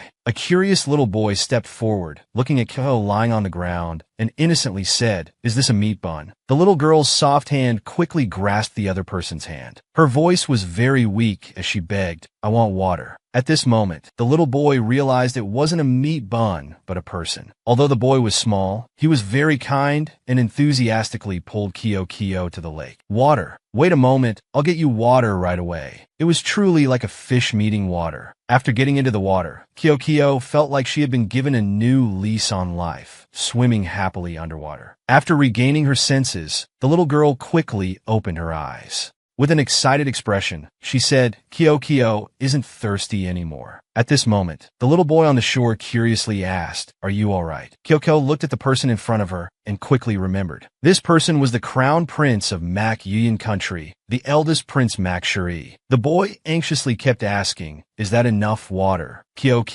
with happy eyes, recalled her previous life. "I returned to the palace at 9 years old and was always bullied by my sisters. But only Mak Shuri was truly kind to me. We will definitely become good friends in the future." Because she wasn't paying attention, she revealed her fish tail, which Shuri noticed. He pointed at the water and asked, "Are you a fish?" Realizing her identity had been exposed, Kyo protested, "I'm not a fish. I'm a little mermaid." She thought she might have scared the little prince, but he still insisted, "No, you're a fish." This left Kyo speechless. Then he smiled and held out his hand, suggesting, "Little E really likes fish. Can Lily be friends with you?" Kyo happily agreed, "Of course." Big Brother Prince saved Kyo. Kyo thanks Big Brother Prince, but he asserted, "No, Mother Consort said my name is Little E." Kyo said seriously, "That's right, Shuri is the crown prince. Big Brother Prince is Mak Shuri." Suddenly, he curiously grabbed the little girl's tail. He kept moving it back and forth, examining it. A moment later, Shuri clapped his hands and exclaimed, "What an interesting new toy. What a fun magic trick." Kyo looked at him, also dumbfounded. "So Brother Prince considers me a toy." She frowned uncomfortably and explained, "This isn't magic, this is real. If Brother Prince doesn't tell anyone that I'm a mermaid, I'll teach you a bit of magic. But if you tell others I'm a mermaid, Kyo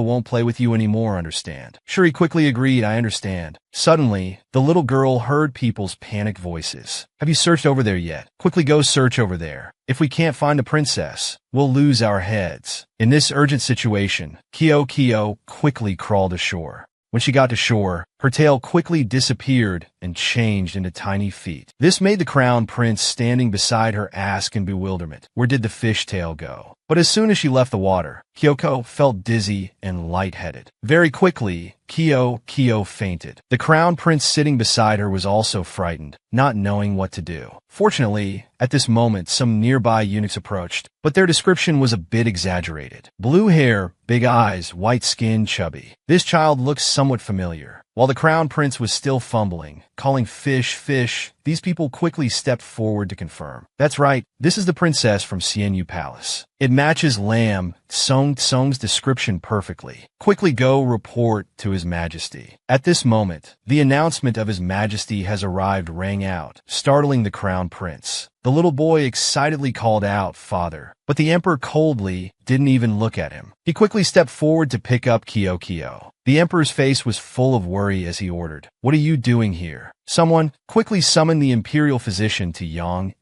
Palace. After saying this, he quickly left with Kyo. The crown prince watched his father's back, feeling very sad in his heart. At Yang Palace, the emperor sat beside Kyo's bed. Her small, weak hand grasped the emperor's finger. He wondered at this moment, why is her body so cold? Anxiously, he kept shouting, "This Lam Tsong, why is he so slow? He still hasn't arrived yet." Finally, he brought the imperial physician. "This subject greets your majesty." He angrily shouted, "Why are you still standing there? Quickly come here and examine the princess, hurry." The imperial physician stepped forward to quickly take her pulse. Then he spoke, "Your Majesty, the princess is fine. She merely fainted from dehydration and hunger. Just give the princess enough water and some porridge, and she will recover quickly." At this moment, Kyo weakly called out, "Father." Lam Tsong beside her emotionally said, "The ninth princess is awake." The little girl, with tears in her eyes, kept complaining. Kyo was bullied by bad people, locked in a dark room, and starved. Then she threw herself at the emperor's arm, constantly lamenting. "Kyo was almost dying, father. Please help Kyo defeat the bad people." The emperor angrily withdrew his hand and said, "It was I who ordered you to be confined. Just a little confinement, and you're already thirsty and fainting from hunger. Being so weak, who else can you blame?" Kyo cried out, scolding, "MANGAI is a bad person. He's a cruel person who doesn't care about others." The emperor frowned when he heard himself being scolded. Then he used his scary face to press close to Kyo and asked, "You want to be punished, don't you?" The little girl kept crying and said, Kyo doesn't want the cold emperor to blame her. He coldly reproached, truly ignorant of the ways of the world. After saying this, he waved his hand to leave, but not before instructing, "Someone, bring the 2 people guarding Xianyu Palace's door here. Execute them all for me."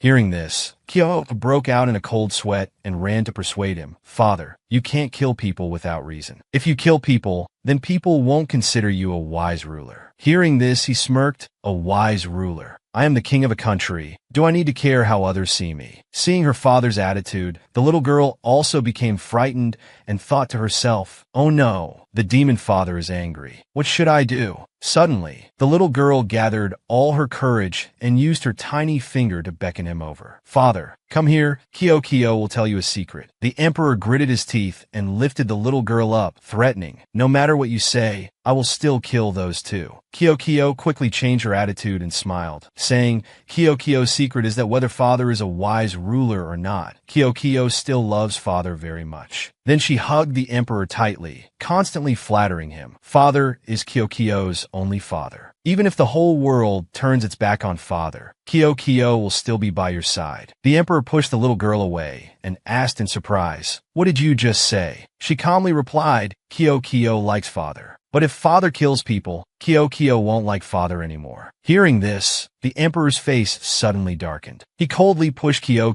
away. He angrily shouted, "Do you think I care whether you like me or not? Lam Tsong, quickly take those 2 guards and give them 50 lashes, then throw them into the labor camp for me." Lam Tsong quickly accepted the order. He thought to himself, in the end, His Majesty still softened his heart. He still couldn't believe his ears and stood there muttering, His Majesty really didn't kill anyone. Am I dreaming or awake? Seeing him dawdling, standing there in a daze and refusing to leave, the emperor glared threateningly. "Why are you still standing here? Quickly leave. Do you want me to take your head before you go?" Lam Tsong panicked. Yes, this old servant is leaving right away." At this moment, the crown prince peeked out from behind the wall. The emperor noticed him and asked irritably, "What are you doing here?" The crown prince stammered awkwardly, unable to speak for a long time. The emperor impatiently gave a cold order, "Someone, take the crown prince back to the palace. Don't let him wander around outside." Faced with his father's imposing manner, the crown prince became even more frightened. Suddenly, Kyo stepped forward, grabbed his hand, and called out, "Big brother prince." Big brother prince came here to play with Kyo. Father can't send him away. The emperor frowned and gritted his teeth, questioning, "You dare to stand up for him? Let me ask you." The gate guard said, "You never left Xianyu Palace. How did you get out of Xianyu Palace? Kyo froze, not knowing how to explain. The little girl awkwardly replied, I climbed over the wall. She didn't forget to boast, I'm very good at climbing trees. Does father want to see? The emperor didn't care and grabbed Kyo by the collar. Then he coldly scolded, you dare to climb trees. Do you want a beating? Kyo quickly pleaded coyly, I know I was wrong, father. The crown prince, standing aside, saw Kyo's natural interaction with father and felt very sad. At this moment, the emperor was also very concerned about the little princess. Knowing she had fainted from hunger, he had ordered the imperial kitchen to prepare a whole table of food. Seeing the food, Kyo was overjoyed, drooling, and excitedly said, so much food. Kyo won't be hungry anymore. Father is so good to me. I love father the most. But the emperor maintained his cold attitude, warning, don't get any ideas. It's just because the imperial physician said you need to eat properly. That's why I'm doing this, not because of any love. Ignoring her father's denial, Kyoko sat there eating deliciously. She even asked for more, wanting to drink milk. The emperor reluctantly darkened his face and quickly signaled to Lam Song, hurry and get some milk. But after fumbling for a while, he fearfully approached and asked, Your Majesty, I don't know how to measure this at all. I've never prepared milk for a child. The emperor angrily snatched the bottle, scolding, You can't even do this simple task. Everything falls to me. Saying this, the emperor put 2 spoonfuls of milk powder into the bottle. Next, he poured hot water. His actions were very professional. The final step was to cap it and shake it. The result was unexpected. All the milk had clumped inside. The emperor, embarrassed, quickly made an excuse. I didn't want to prepare it for you anyway. Just wait for the governess to come and make it. Hearing this, Lam Song beside him secretly smiled. Actually, you really wanted to prepare it, but you just couldn't do it. But the little girl didn't refuse and took the bottle with her small hand. Kyo took a sip. It was indeed terribly unpalatable. Then the little girl slid down, saying she wanted to go to sleep. She didn't forget to politely bid everyone good night. Kyo is going to sleep. Good night, father. But suddenly, Lam Song discovered something. Wait, that direction. But by now, Kyo had already climbed onto the dragon bed for a comfortable sleep. The emperor angrily darkened his face and stepped forward. This child. She dares to use my dragon bed as her sleeping place. Lam Song behind him was frightened. Seeing that he was about to get angry, he advised, Your Majesty, but the princess is still young. The emperor used this as an excuse and said, Fine, for your sake, I'll allow this little thing to sleep here for one night. Hearing this, Lam Song was overjoyed. Seeing him still standing behind muttering, the emperor glared and asked, Why haven't you left yet? He quickly came to his senses and replied, Yes, this servant is leaving right away. Seeing the little girl sleeping soundly, the emperor crept closer to her side. He looked at Kyo for a moment, then said smugly, After the time I've raised her, she's become quite pretty. Now that's worthy of being my child.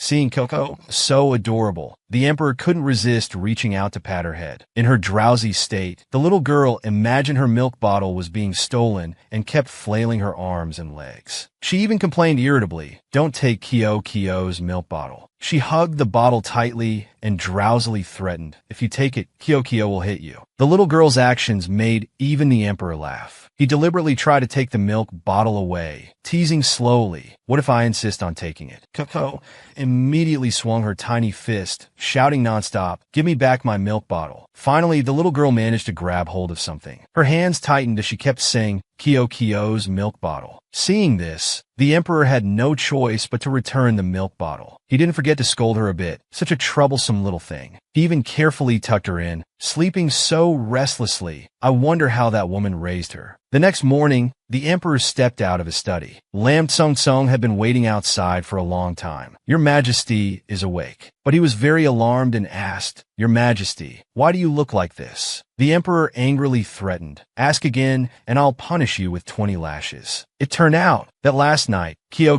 had been restless and kicked the emperor's face all over. This caused him to lose sleep all night. His face became haggard and lifeless, accompanied by dark circles under his eyes. The emperor thought to himself, She disturbed me all night, not letting me sleep. I should have known better than to let her sleep here. The more the emperor thought about it, the angrier he became. He ordered to take the princess back to Xianyu Palace, not allowing her to sleep here again in the future. The news of Kyo staying in the emperor's chambers quickly spread to the eldest princess's ears. She angrily shouted, "That little wretch! She slept the whole night in Yangxian Palace." Her whole body trembled as she gritted her teeth, thinking to herself, "This princess has never been so close to father. How dare that fake breed act so naturally?" She was about to go find Kyo to settle the score when a powerful voice called out from behind her, "So Dao, have you forgotten what I told you?" The sound of hurried footsteps approached. The person who arrived was the Empress. She glared at the eldest princess and scolded, "As a princess, you must maintain the demeanor of a princess. Look at yourself. Do you look like a princess or a commoner?" In front of this person, she was completely suppressed. Her whole body trembled as she stammered, "Mother Empress, why have you come here?" She angrily replied, "If I hadn't come, your ugly behavior would have been known throughout the entire palace. If you don't like that fake breed, just find an opportunity to kill her." Hearing these cruel words, the eldest princess was terrified. Kill her. Seeing the timidity of her daughter, she gave her a glare. The eldest princess became extremely frightened and unusually silent. She trembled as she continued, "Actually, father doesn't like that little girl either. She just keeps clinging to him. But Mother Empress, don't worry. Even with her there, I will definitely become the only noble princess loved by father, so that Mother Empress can rely on me." These flattering words soothed the Empress. She took the eldest princess's arm. Then she changed her attitude and happily instructed, "That's my good child. Don't disappoint this palace's expectations. To become the one above 10,000 in this land." The eldest princess began planning her next scheme. Meanwhile, Kyo was on her way to find Yin Jinglan. The little girl excitedly called out, "Big brother, today Kyo came to play with you. Kyo is a good girl and won't cause trouble." A rustling sound from the nearby bushes caught her attention. Suddenly, a black snake emerged from it, frightening Kyo. "Snake! It's a snake!" The little girl panicked and sat down on the ground, screaming nonstop, "Kyo's meat is all fat, it's not tasty. Only pork belly is delicious, so don't eat Kyo." Fortunately, Yin Jinglan appeared just in time. He frowned and grabbed the small snake. How troublesome. He shook the snake in his hand and then instructed it, "Go home. Don't scare people anymore." Then Yin Jinglan put it on the ground. Kyo watched in amazement. The little girl kept praising, "Big brother, you're so amazing." Yin Jinglan coldly asked, "Princess, why did you come here?" Kyo happily opened the bamboo basket in her hand and replied, "I brought food for you to eat. All delicious things like red bean cakes, cinnamon rolls, and so on." The little girl enthusiastically held up the bamboo basket. "Which cake do you like?" But Yin Jinglan's face darkened and he didn't answer. Suddenly, he changed his expression and smirked, asking, "Do you really want to know?" Ko innocently nodded with sparkling eyes, waiting expectantly. Yin Jinglan's voice had a hint of cruelty. He stroked Kyo's chubby face and said, "I like other people's eyes the most. Princess, would you give me yours to eat?" Kyo fearfully covered her eyes quickly. "I'm a good girl. Don't eat Kyo's eyes." Yin Jinglan grabbed the little girl's soft hands. Then he coldly asked, "Then does the princess still want to be friends with me?" His frightening demeanor terrified Kyo, her eyes brimming with tears. The little girl angrily shook off Yin Jinglan's hand and quickly ran away. Kyo doesn't want to. Kyo doesn't want to be eaten. But she hadn't run more than a few steps when she fell face first. Yin Jinglan saw this and mocked the little girl. Kyo sat up, resentfully saying, "Handsome big brother is a bad person. Kyo doesn't want to play with handsome big brother anymore." He calmly replied, "Then go." Kyo stood up, not forgetting to stick out her tongue in contempt. "I'm leaving then." But when the little girl was about to turn and leave, she bumped into the eldest princess. She pretended to care and asked, "Ninth sister, why are you so careless?" But in her heart, she cursed, "Stupid girl. Almost spilled my food." Kyo was now in pain, holding her nose and crying Kyo's nose. The eldest princess glanced at the little girl with disgust. What is this fake breed doing here? Then she smiled and went to flatter Yin Jinglan. "Brother Jinglan, today Jiaoer prepared chilled lotus seed and lily bulb soup for you. This dish is perfect for such scorching summer days." This time, Yin Jinglan happily accepted. "Eldest princess, you're truly skilled." These sweet words made the eldest princess's heart flutter. She shyly suggested, "Brother Jinglan, the weather is very pleasant now. It's perfect for an outing. Are you free?" Let's go for a walk in the mountains behind. Yin Jinglan pretended to look around, and then coldly refused to walk. Such pleasant weather is even less suitable for going out. If you go now, eldest princess, you might easily catch a cold, which wouldn't be good. Moreover, Jinglan's status is too low to be suitable company for the eldest princess. If I go with you, people will gossip, which wouldn't be good for your reputation. Hearing this, she was bewildered. In her heart, she still fantasized, Brother Jinglan cares about me so much. He must have feelings for me too. Misunderstanding his intentions, she blushed and said, Brother Jinglan, you don't need to worry so much about rumors. I don't care about them, because I like being with Brother Jinglan. As soon as these words were spoken, Yin Jinglan was stunned. She covered her face with her hands in embarrassment. I really like you, Brother Jinglan. Then she hurriedly grabbed Kio's arm and pulled her away. We have something to do. We're leaving first. Kio, unluckily caught in the crossfire and not understanding what was happening, shouted, Why are you pulling me away? Handsome big brother, save me. Yin Jinglan coldly snorted, How troublesome. But then his eyes suddenly lit up. Yin Jinglan discovered several beautiful pearls on the ground. These are pearls, he thought to himself. These pearls can only be created from mermaid tears. Could they be from the little princess when she fell earlier? Meanwhile, the eldest princess and Kio were having a heated argument in the imperial garden. You little wild breed, stop clinging to Brother Jinglan every day. Let me tell you, Brother Jinglan only likes me, not a little wild breed like you. Kio, not to be outdone, raised her chin and argued back, watch your language. Without knowing anything, you're already claiming Brother Jinglan likes you. You'd better not be so delusional and self-absorbed.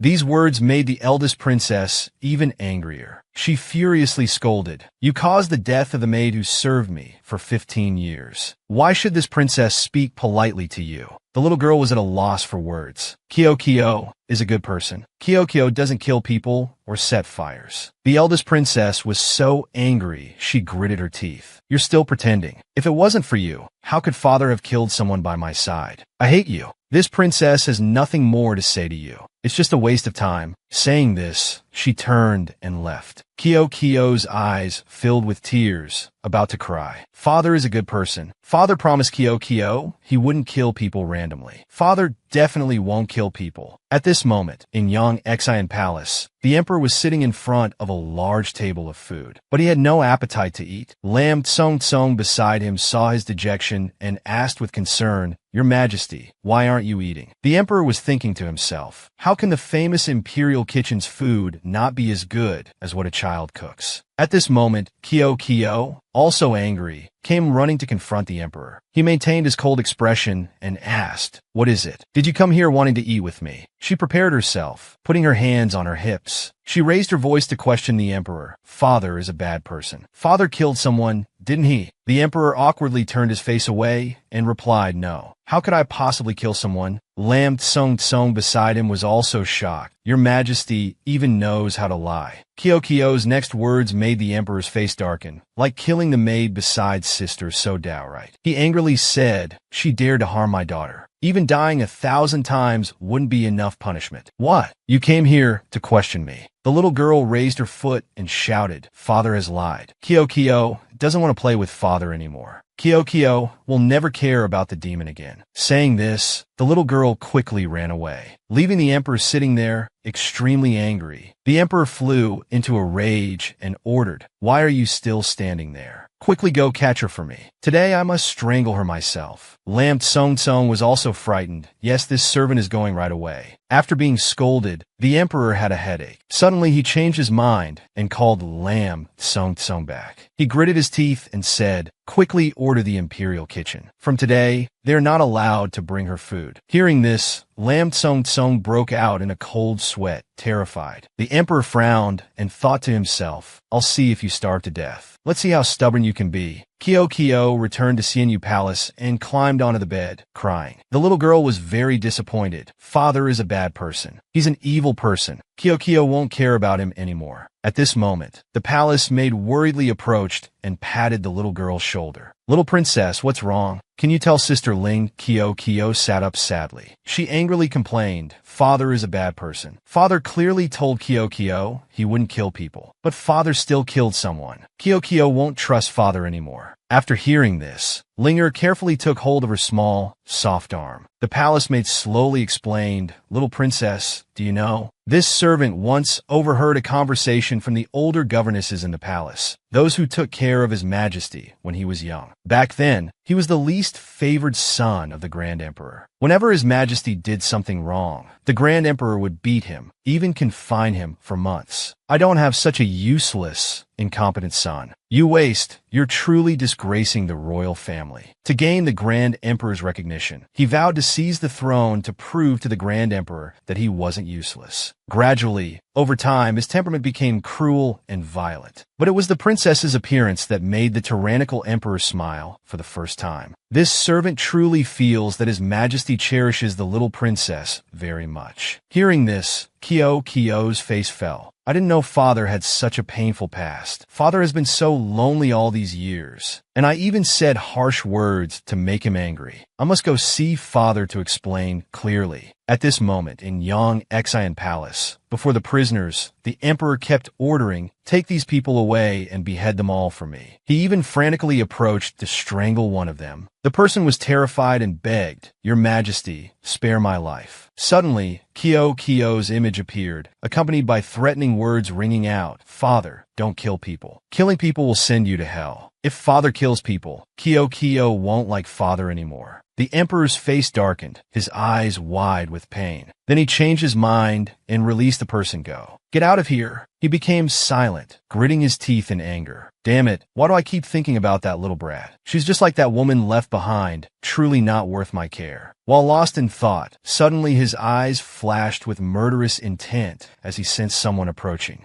He turned and shouted loudly, Who's there? Come out now. Kyo fearfully peeked her head out from behind the door. He swung his sword in that direction, but luckily Kyo was too short and the sword didn't reach her. The frightened child kept running to him, acting coy. Father, Kyo is so scared. Father, hug me. The emperor reluctantly picked her up, scolding, Foolish child, why were you hiding there? He held the little girl in his arms and coldly asked, Why have you come here so late? Kyo quickly regained her composure and replied, Kyo is hungry. Kyo wanted to come find Father to eat together and conveniently talk to Father. The emperor snorted coldly. Conveniently talk to me. Seems like you find me too easygoing. Huh. The little girl quickly forced a smile and continued. What Kyo wants to tell Father is very important. It's that Kyo misses Father very much. Hearing this, the emperor was stunned. Next time, you're not allowed to enter Yangxian Palace without my permission. Not even half a step. Now go to sleep. Saying this, he put the little girl down on the ground. Kyo still refused to leave, grabbing the emperor's robe. With sparkling eyes, she sincerely apologized. Father, Kyo was wrong. Kyo apologizes to Father. Kyo knows Father isn't a bad person. It's just because no one cares for Father that you're so cruel. As she spoke, she hugged the emperor tightly. From now on, let Kyo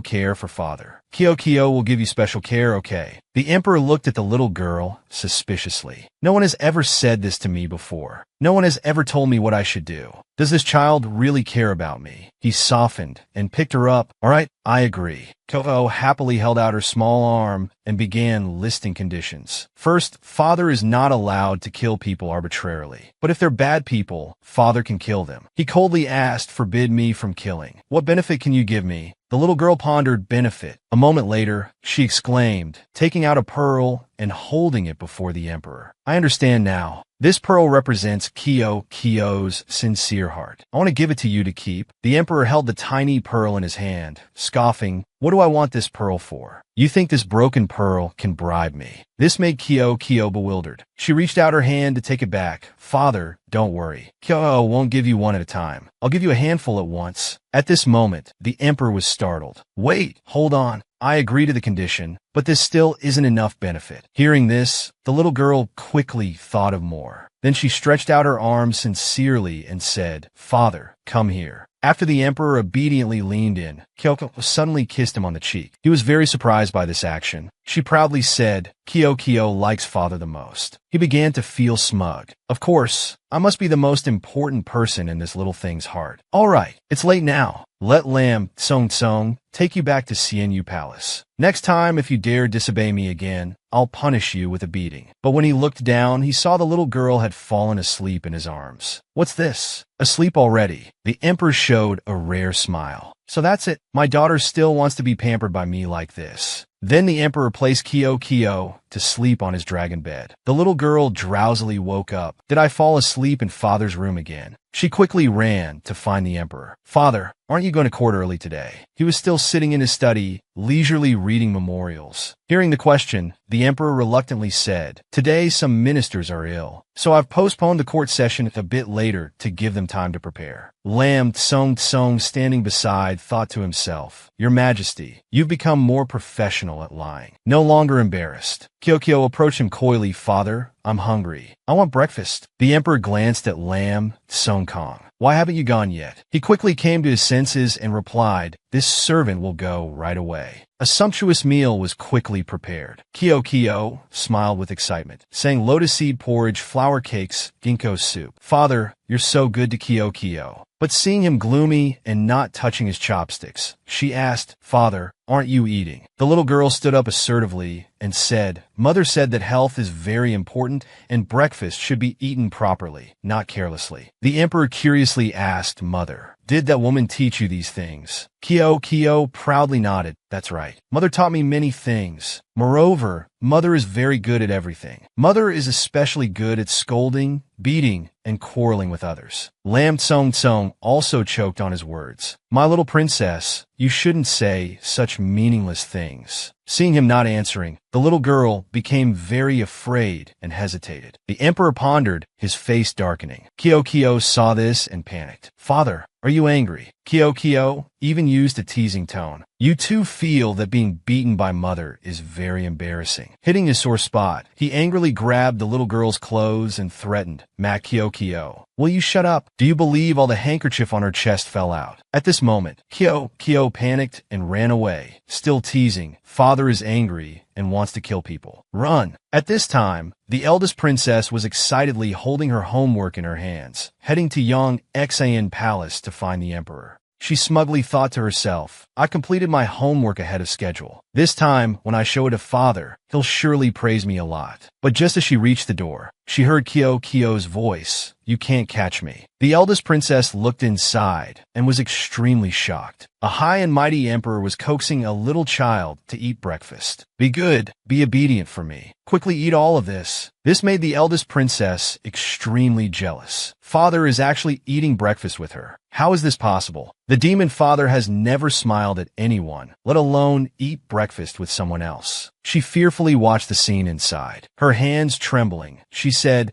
Father's attitude towards this little wild breed is completely different from everyone else. Although the eldest princess was very angry, she adjusted her mood and entered. In front of the emperor, she quickly bowed. Your daughter greets Father. The emperor still maintained a cold expression and asked, What are you doing here? She took out the notebook in her hand and presented it to him. Father asked me to do homework. Every day, I do a bit of homework. This is what I've completed in the past few days. Please take a look, Father. He satisfactorily took it and replied, Let me see. Wait, the princess glanced at Kyoko. Jealousy arose in her heart. That little girl doesn't even pay attention to me and just keeps eating. After looking it over, the emperor replied, All right, keep it up. Just this made her extremely happy. In her heart, she fantasized, Father is praising me. Kyoko, aren't you very jealous? The little girl only thought about food. After eating her fill, she casually burped. She puckered her lips and said, Kyoko is full. Kyoko can't finish it. The little girl calmly offered the remaining bun to the emperor. Mother said we shouldn't waste food. Father, can you help Kyoko finish it? The eldest princess standing beside was shocked and exclaimed, What? The emperor was very angry and pushed Kyoko's hand away. I don't eat other people's leftovers. Take it away from me. Seeing this, the eldest princess was very pleased. That's right, Father, scold her. The little girl was frightened and pitifully said, Father is scolding Kyoko. Kyoko will leave home. Father doesn't love Kyoko. Father has other children now. These words made the emperor's heart soften, and he hesitated. Then he snatched the bun from Kyo-Kyo's hand and shouted, "Shut up. Say one more word, and I'll throw you behind the mountain for wolves to eat." Now he reluctantly ate that bun. Kyo-Kyo was overjoyed and hugged the emperor's arm, praising, "You're still the best father." The eldest princess's eyes widened. How can this happen? Father is clearly obsessed with cleanliness. Why is he still willing to let Kyo-Kyo feed him, even eating her leftovers, and letting her dirty hands touch his clothes? Jealousy arose in the eldest princess's heart. How can this wild child have everything I want? Lam Tsong stepped in at this moment to remind. The emperor quickly stood up and instructed, "I'm going to court now. You behave and return to Xianyu Palace for me. Don't cause trouble and create more problems." He coldly looked at the eldest princess. "And you, remember to take care of the ninth princess. Understand?" Kyo-Kyo happily replied, "Yes, father." The eldest princess suppressed her anger and gently accepted the order. "Yes, your daughter will certainly take good care of ninth sister." After the emperor left, she changed her expression and shouted directly at Kyo-Kyo. "Did you hear what father said? Behave yourself. Don't cause any more trouble." Kyo-Kyo frowned. Elder sister is too fierce. The little girl even acted cute and teased her. "Are you jealous of me because father treats me well?" The eldest princess angrily retorted, "Who would be jealous of you? Father has loved and cared for me for over 10 years now. You're just a newcomer. How could father love you? Don't be so full of yourself." The little girl quickly slid off the chair. Kyo-Kyo doesn't care. Kyo-Kyo only knows father is good to Kyo-Kyo. The eldest princess kept shouting, "Stop being delusional." Ignoring her, Kyo-Kyo quickly ran off to play. This made the eldest princess panic. "Hey, where are you going? Father told me to watch you. You're not allowed to go out and cause trouble. Stop right there." At this moment, the crown prince was begging someone. "I'm begging you.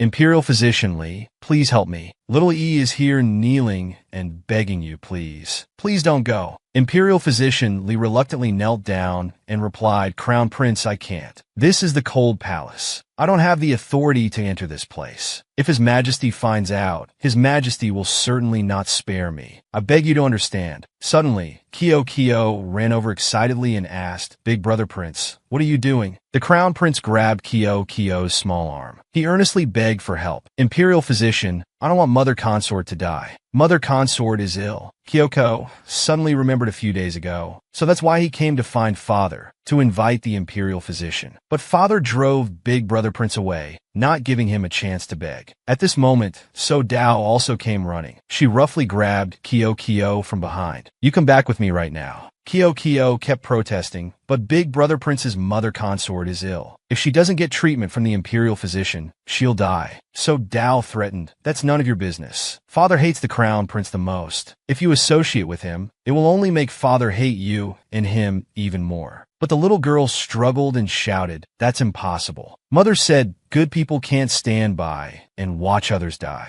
Kyo-Kyo definitely can't be a bad person." So Dao was so angry she couldn't speak. Kyo-Kyo then ran to deliver a fake imperial edict to Imperial Physician Li. "Uncle Li, I've already spoken to father about this. Father has agreed to let you examine the Crown Prince's mother consort. Please come with Kyo-Kyo to see the Crown Prince's mother consort." Hearing this, Imperial Physician Li agreed. "All right, I'll go with you to take a look." Both were overjoyed. "Wonderful. Thank you, uncle." Watching their backs as they went inside, So Dao stood dazed in thought. Does this wild child really want to help them? The Crown Prince excitedly called inside Mother Consort. "I found an Imperial Physician." Kyo-Kyo looked around and sighed. Is this really where the Emperor's consort lives? It's even worse than handsome Big Brother's bedroom. Kyo-Kyo curiously peeked inside. The voice of a woman kept coughing violently. The little girl's eyes widened in surprise. This person is so beautiful. The Crown Prince joyfully ran to his mother consort. The woman had a very kind face, but looked extremely weak. This seemingly kind woman was Runyang-Yang. At this moment, she also noticed Kyo-Kyo. She turned to look at her son and asked, "That child?" The Crown Prince quickly introduced Mother Consort, "That's my new friend." After saying this, he racked his brain, trying to remember the child's name. After thinking for a while, he blurted out a shocking name, Fish Little Brother. This shocked Kyo-Kyo to her core. The woman coughed and then said cheerfully, "You're talking nonsense. Who would give such a name? Come here, and let me see which princess you are. The little girl smartly stepped forward and introduced herself. Hello, Runyang. My name is Kyo.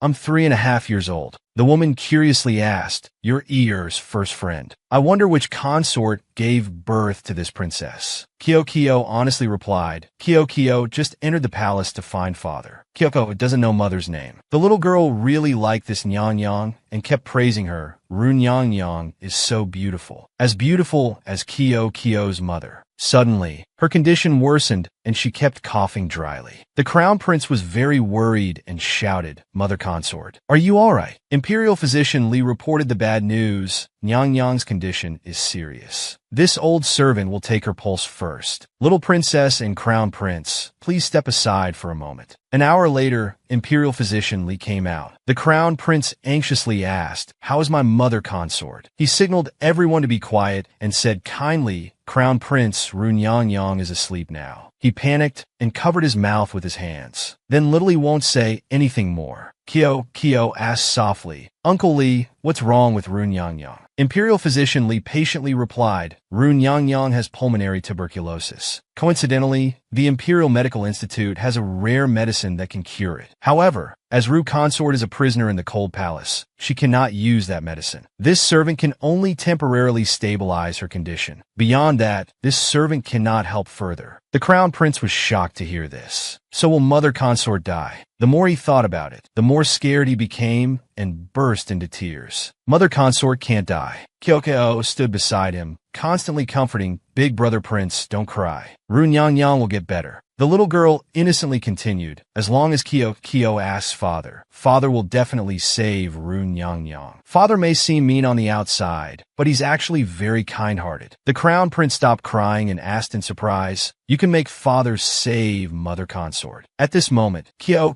confidently patted her chest and affirmed, of course. He joyfully picked up the little girl and cheered, Fish is a good friend. The crown prince excitedly took her to play. Imperial physician Li saw this and admired her. The 9th princess is so capable. She even managed to comfort the crown prince. He happily said to Kyo, Fish, look, this is my palace. Lily will show Fish my treasures. The room was extremely dilapidated. Kyo couldn't bear to look at it. She noticed the papers pasted on the wall. There was a piece of paper pasted everywhere. Kyo curiously pointed at them and asked, Big brother prince, what did you write? Are you afraid you'll forget? His face fell as he replied, Oh, little E is stupid. Father doesn't like me. Brothers don't like me. No one likes little E. No one wants to play with me. Seeing her big brother prince sad, Kyo smiled and started to bluff. Who said that? Kyo likes big brother prince the most. In her heart, she was mumbling, sorry, handsome big brother. Big brother prince is so smart. Kyo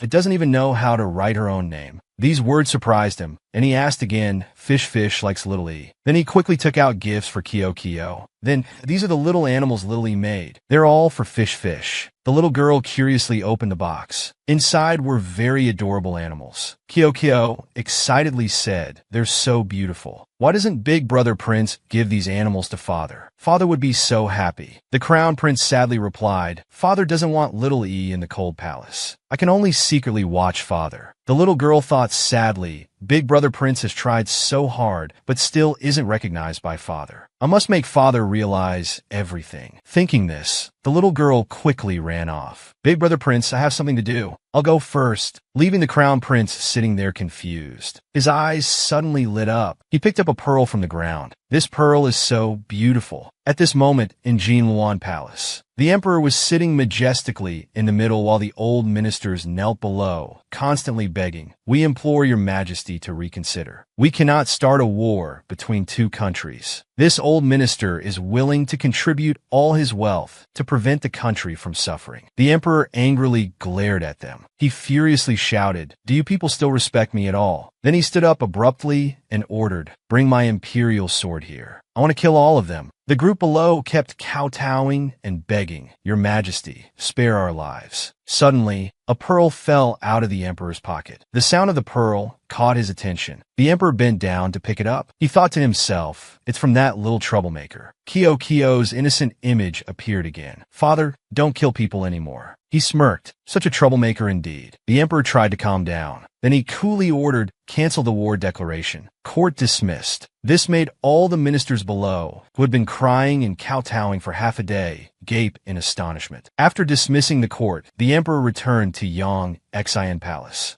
He pensively looked at the pearl in his hand. Suddenly, there was a sound of pattering footsteps approaching. This caught his attention and made him look up to see it was the little troublemaker girl the emperor had been missing. The little girl cheerfully called out, "Father." She innocently ran over and nestled into the emperor's lap, asking, "Did father miss Kyo?" He embarrassedly turned his face away and said no. Kyo looked up at him sadly with tears in her eyes. Father really didn't miss Kyo.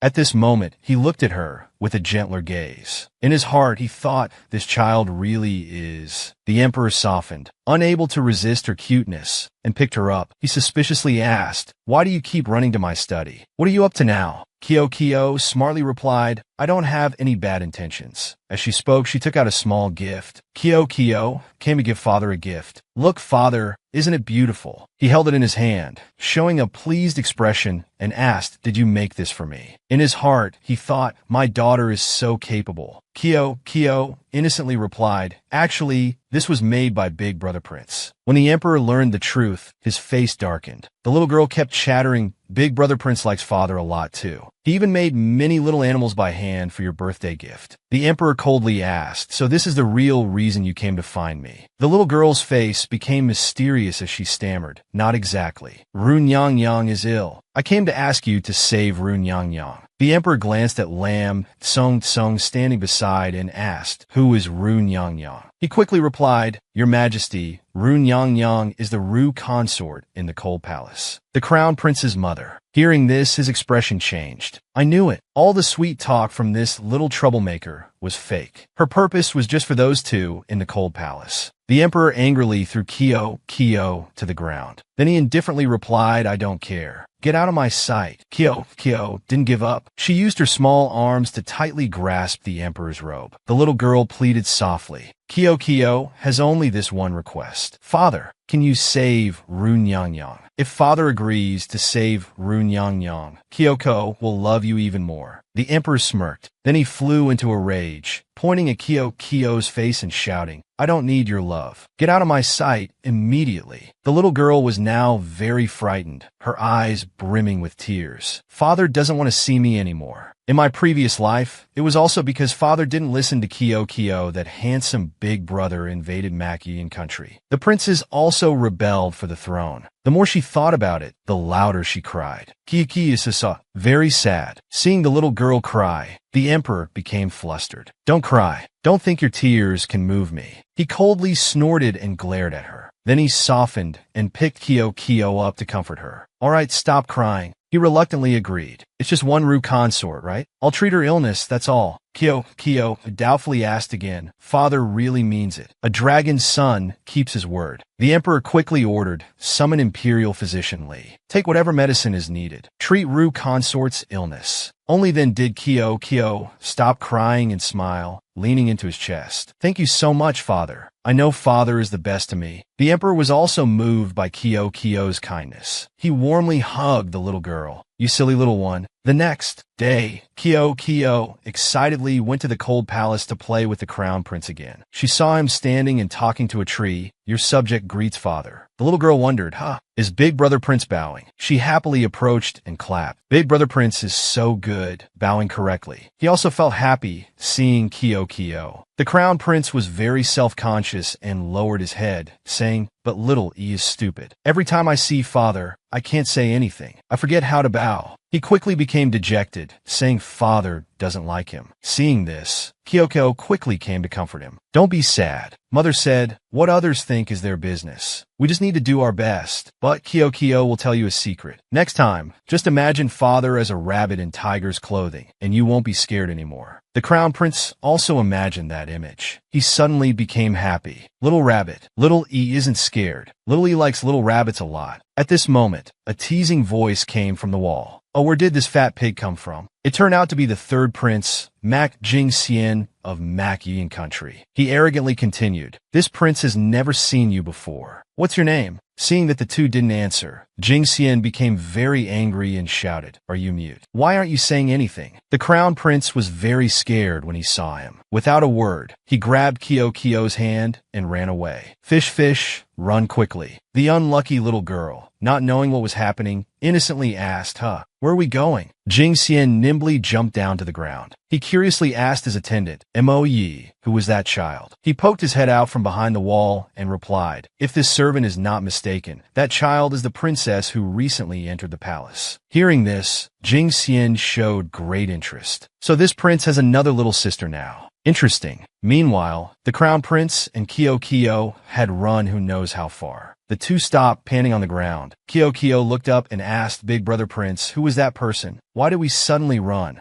He showed a scared expression and said, that's third prince. He's extremely evil and even bites people. It hurts a lot. Hearing this, Kio was also frightened because this guy was indeed very perverted. In her previous life, she had only gone to play in the third prince's palace for a bit, and he had threatened to dig out her heart. The crown prince was still worried and reminded Kio, all four prince brothers are not good people. Fish, fish, don't play with them, okay? The little girl also firmly nodded. Don't worry, Kio won't play with bad people, but except for handsome big brother. As long as I can become friends with handsome big brother in this life, the four prince brothers also won't be instigated by him to rebel and seize the throne. Kio is so smart. At the same time, Linger came to the palace to find her. Little princess, it's time for dinner. But there was no one inside. Oh, where has the princess gone? Just then, the emperor also had free time to visit the little princess. His Majesty has arrived. This servant greets your Majesty. He glared at the palace maid and asked, where has that little troublemaker run off to again? Linger trembled and replied, this servant doesn't know where the little princess has gone. This servant will go look for her right away. He felt worried and thought to himself, nothing bad has happened, right? He ordered, before nightfall, you must find the ninth princess. Outside the cold palace, the sky was already getting dark. Kio was playing happily with the crown prince. He stood beside her, constantly clapping and praising. Fish, fish is so amazing. The little girl lifted her brush, tilted her head up, and said, isn't it beautiful? Fish, fish, father is very handsome. It turned out she was drawing a portrait of the emperor. The crown prince frowned and said, little E wants to learn to draw too. But little E is stupid. Kio stepped forward to comfort him. It's okay. Kio can teach you. Big Brother Prince will definitely learn. You might even draw better than Kio. Hearing this, he was overjoyed. Fish, fish is so great. At this moment, she realized it was already dark. Oh no, it's late. She quickly said goodbye to the crown prince and returned to Xianyu Palace. Big Brother Prince, I'm going back. I'll come play with you again tomorrow, okay? Goodbye, fish, fish. See you tomorrow. Returning to Xianyu Palace, the little girl peeked stealthily at the door, looking inside. Seeing no one inside, she sighed in relief. Seems like no one's here. Kio then dared to tiptoe in. Phew, luckily Sister Ling didn't discover me. But suddenly, a familiar voice rang out. You're back. The emperor crossed his arms and coldly questioned, where did you go today? The little girl puckered her lips and replied, I studied the 3-character classic and drew with Big Brother Prince. In her heart, she thought, Father is angry. Then she tremblingly showed the painting to the emperor. Father, I drew this. But he coldly shouted, lying. I'm asking you for the last time, where did you go today? The little girl felt she was in big trouble. Then she honestly answered, I want to find Big Brother Prince, and played until I forgot my way back. Why is father so angry today? When he heard Crown Prince, he showed obvious disgust. Why play with that fool? Making me worry about you all day. So you sneaked into the cold palace to play. Kio threw herself at his feet, hugging his legs and coaxing, I'm sorry, father. Don't be angry, okay? I have a gift for you. But the emperor was still unhappy and said sternly, Kio, you're not only lazy in studying and fond of playing, now you've learned to lie to me. You're too much, just like your mother. But the little girl still tried to protest. Kio's painting isn't bad. Unexpectedly, the more she spoke, the angrier he became and left. Kio ran after him. This is for you, father. Please take it. But the emperor flew into a rage and threw the painting to the ground. He glared threateningly. Don't touch me. This frightened the innocent little girl. Kio looked at the fallen painting very disappointedly.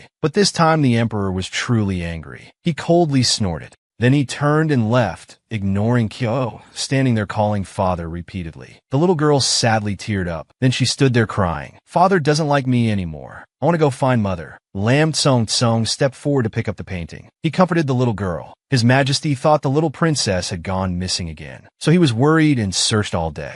That's why he's so angry. This old servant will go persuade His Majesty. Little princess, please don't cry anymore, okay? Returning to Yongxian Palace, the emperor was still very upset. He slammed the memorial he was holding onto the table. The more he thought, the angrier he became. That little brat doesn't know at all how good I am to her. I won't care about her anymore in the future. Outside, a eunuch announced, "The eldest princess requests an audience." The emperor asked irritably, "What are you doing here?" Inside, she was thinking, of course, to check if that little beast is with His Majesty or not. Then the eldest princess quickly smiled and replied, "Your daughter has brought some cooling soup for father. Also, I have my homework from the past few days. I'd like Your Majesty to review it." But he didn't even glance at it and just replied and put it down there. Seeing this, the eldest princess tremblingly asked, "Is father in a bad mood? Did someone upset father this afternoon?" He maintained his cold attitude and replied, "It's none of your business. If there's nothing else, you may leave. If there's nothing, then leave quickly." She knelt down, pretending to be pitiful, and said, "Before, father would always tell your daughter everything. But now, I don't know what I've done wrong to make father's attitude towards me so cold." She lowered her head and continued, "Last time, father said you would teach me to paint. Do you have time to visit Fu-Yi Palace tomorrow? Your daughter wants to paint a picture for father." But in the emperor's heart, he only remembered Kyo.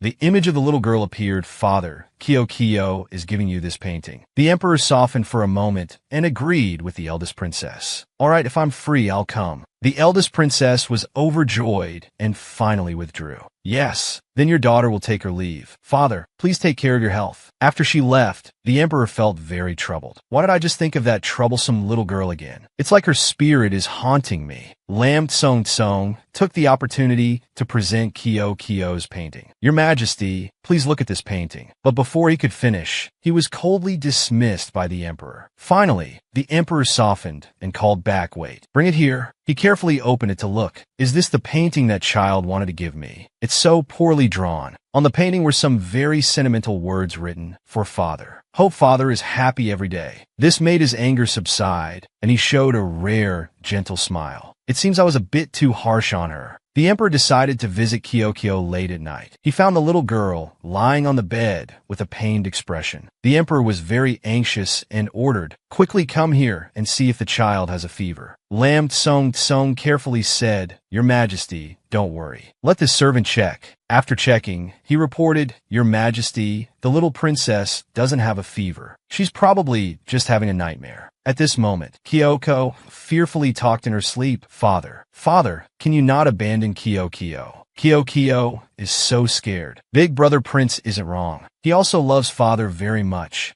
Kyo wants father to be happy, wants father to have many people around him. The emperor was very surprised to hear these words. He gently stroked the little girl. "So everything she did was for me. After all, she's just a 3-year-old child. I wasn't patient with her at all." And for the first time, he very gently comforted Kyo, "Be good. Don't be afraid. Father is beside you." The next morning, Kyo rubbed her eyes and woke up. Oh, it's morning already. Her eyes suddenly panicked. Lying beside her was the emperor. "Am I dreaming? Father is so handsome." Seeing the wet spot on the emperor's arm, Kyo was startled. "Is this my drool? If I don't clean it off, father will surely be angry." While she was wiping it, the emperor woke up. He curiously asked, "What are you doing?" The little girl sincerely replied, Kyo was wrong. "I won't drool anymore in the future. Father, please don't abandon Kyo, okay?" Seeing him reach out his hand, the little girl instinctively became scared, fearing father would hit her. But his attitude now was extremely gentle. He even patted Kyo's head to comfort her. Father was wrong. Father takes back what he said last night. Father shouldn't be fierce with you. Can you give father another chance to become a good father? Kyo suspiciously widened her eyes, "Father." Then she tremblingly reached out her small hand. She quickly felt the emperor's forehead. Father isn't sick, is he? He was at a loss for words seeing the little girl's action. This stinky little one. Confirming the emperor wasn't sick, Kyo happily said, "All right then, father, don't be angry." Kyo understands now and forgives father. But Kyo still has one question. Father, why do you hate mother? Actually, mother cries every night, missing father. The emperor was momentarily speechless hearing this. Crying. I've never seen her shed a tear. How could that heartless woman miss me? She's probably missing another man. The emperor reluctantly said to Kyo, don't interfere in the matters between me and your mother. Before, father had a biased view of you. From now on, you are you, and your mother is your mother. The little girl saw this and didn't ask anymore. That's fine then. At this moment, the emperor silently harbored resentment in his heart. This woman, wait until I meet her again. I will definitely punish her cruelly. Soon it was mealtime. The little girl's face was extremely happy. Kyo is eating now. Lamb Tsong standing beside suggested, Little princess, shall this servant feed you? But at this moment, he felt a chill down his spine. Indeed, the emperor was staring at him. Then the emperor proactively offered, let me do it myself. This made Lamb Tsong gape in astonishment. His Majesty actually wants to personally feed the little princess. Seeing this, Kyo obediently opened her mouth. The emperor fed her a spoonful of rice. As a result, Kyo was burned to the point of psychological trauma. Hot, too hot. Lamb Tsong beside whispered, you don't know, do you? You should blow on it to cool it down before feeding. Kyo stopped eating rice and switched to drinking warm milk. The emperor, embarrassed, changed the subject. Was that painting yesterday drawn by you? The little girl happily replied, yes. Big brother Prince and I drew together for a long time. Big brother Prince is very good. I just helped him. Hearing this, the emperor pondered. Such an ugly painting. How could it be drawn by the crown prince? He curiously continued, you praise Big brother Prince every day. Clearly, I'm much more capable. But the little girl was only focused on eating and didn't hear anything. This made him sigh. Really only knows how to eat. He seriously informed her in 2 days. It's an auspicious day. I've already ordered the Ministry of Rights to organize a recognition ceremony for you. At that time, a banquet will be held with all civil and military officials at Taihe Palace. Kyo curiously asked, is a recognition ceremony the kind with lots and lots of delicious food? Seeing the little girl's innocent adorableness, he reached out to pick up Kyo and place her on his lap. I want everyone in the world to know that you are my daughter. The little girl felt excited and asked further, then can Kyo invite the princes to come play? He reluctantly agreed. I allow you to bring the other princes to the recognition ceremony. But remember, don't come to cause trouble. Kyo heard this and was extremely happy. Thank you, father. Soon, at Linhua Palace, Yin Jinglang quickly received secret intelligence. That dog emperor wants to hold a recognition ceremony. Wu X and Jing replied, this servant has just heard that everyone in the palace is busy preparing for this recognition ceremony. This news is certainly not wrong. Yin Jinglang took out the pearl he had picked up before. He gritted his teeth and said, that chubby one turns out to be the daughter of that dog emperor. What a waste that I was worried she'd be bullied before. Speak of the devil, and he shall appear. From outside came the little girl's voice, handsome big brother. Kyo is here to see you. Yin Jinglang coldly asked, what are you doing here? Kyo innocently replied, Kyo misses handsome big brother. In 2 days, father will hold a recognition ceremony for Kyo.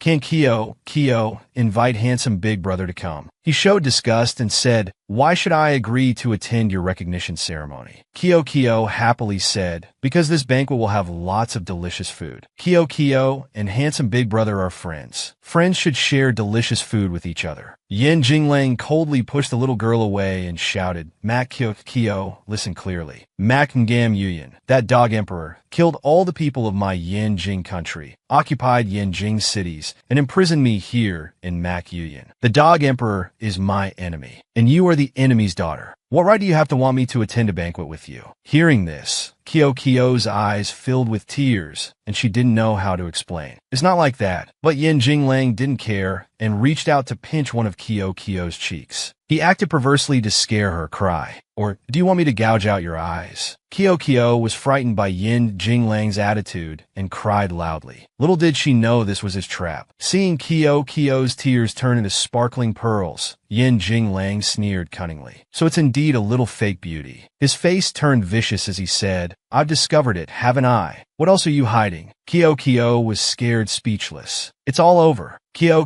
didn't listen to mother and let others discover her mermaid identity. Yin Jinglang kept teasing, what? Scared stiff now. The little girl fearfully covered her face and cried out. Mother said, if ordinary people find out, I'll be eaten. Handsome big brother is a bad person. I need to run away. Thinking this, the little girl ran away as fast as she could. Yan Jinglang crossed his arms and said angrily, running away so soon. I hadn't finished talking. At this moment, his guard curiously poked his head out and asked, Your Highness, regarding what just happened, what do you plan to do? He angrily turned around and scolded, I'm not going. Didn't you withdraw already? Why are you still here? Hearing this, the guard was scared witless. Yes, leaving right away. At the recognition banquet in Taihe Palace, the officials below unanimously bowed and saluted. Long live the emperor. 10,000 years. The emperor sat majestically on high and said, My beloved subjects, rise and be seated. People below began to whisper and discuss. His Majesty is cold and heartless, not caring about children. Yet he wants to recognize the 9th princess and even hold such a grand banquet. What kind of love potion did that 9th princess use? At this moment, Kyo was led in by a palace maid, presenting the 9th princess. The little girl, entering such a large place for the first time, was very surprised. So many people. The little girl politely greeted, Hello everyone. My name is Kyo.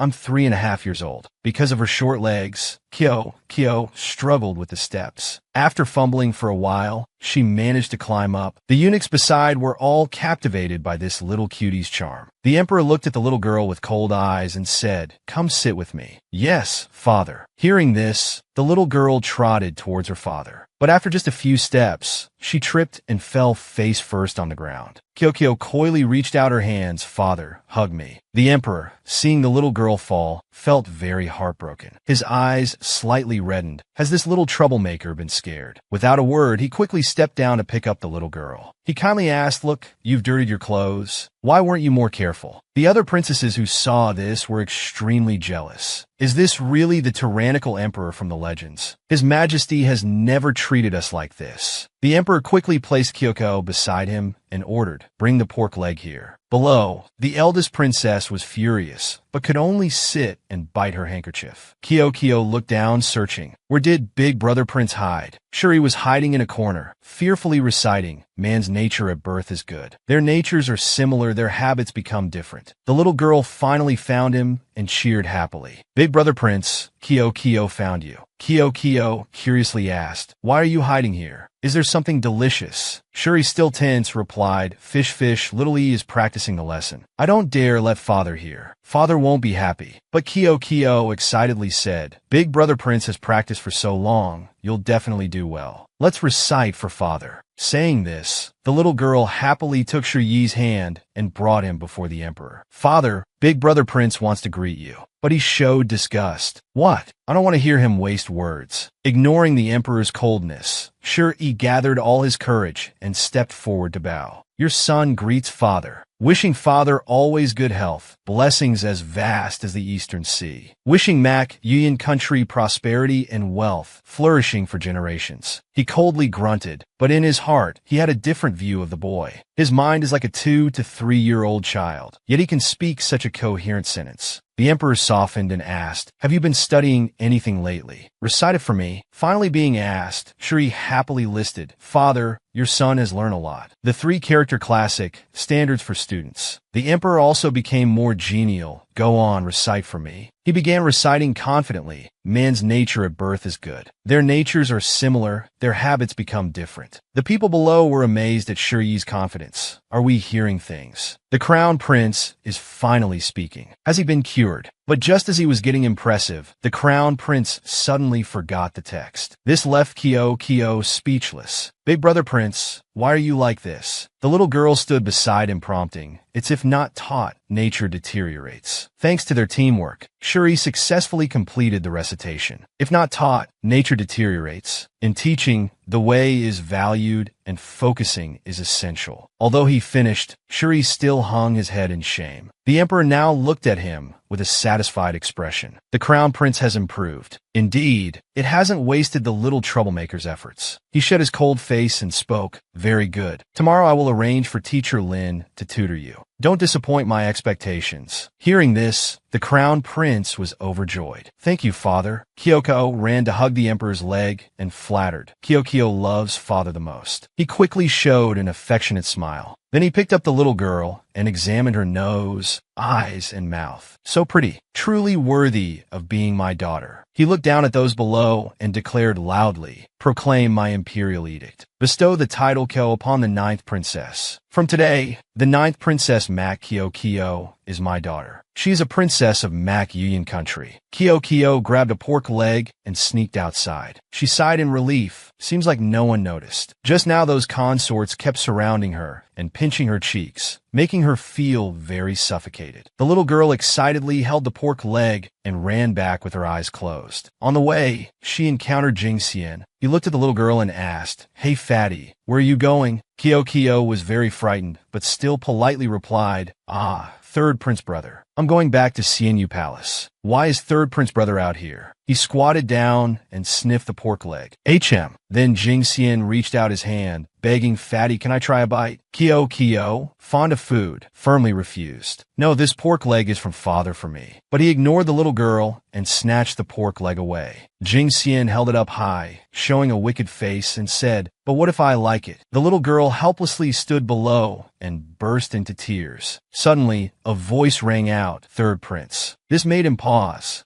It turned out to be Yin Jinglang arriving. He showed a gentle smile, but his tone was extremely contemptuous as he said, "Bullying the ninth princess like this, where's the face of the royal family?" Jing Xian arrogantly retorted, "Unexpectedly, the sixth prince of Yin country has also come to watch the fun." Huh? He pointed the pork leg at Yin Jinglang and questioned, "Are you acquainted with the ninth princess? Or do you have other motives?" Yin Jinglang coldly said, "This is none of your business. Quickly return it to the child." The third prince still spoke in a mocking tone, asking for a beating. "Aya, why so fierce? Did I hit a nerve?" He then turned to leave, throwing Kyo's pork leg. "See you later, fatty." The little girl panicked and ran on all fours to catch her food. Kyo curiously asked, "Handsome big brother, what were you two just talking about?" But Yin Jinglang didn't answer and grabbed the little girl's hand, pulling her away. "Come with me." Upon arriving, Kyo asked bewilderedly, "Why did you bring Kyo here?" Yin Jinglang looked at the little girl and sighed. That dog emperor really has a foolish daughter. He crossed his arms in front of his chest and irritably shouted, "Don't talk so much. I just didn't like him bullying the princess." Kyo didn't understand anything. She innocently said, "Handsome big brother is really saying one thing but meaning another." These words made him stunned. The little girl pretended to be shy and said, "Actually, Kyo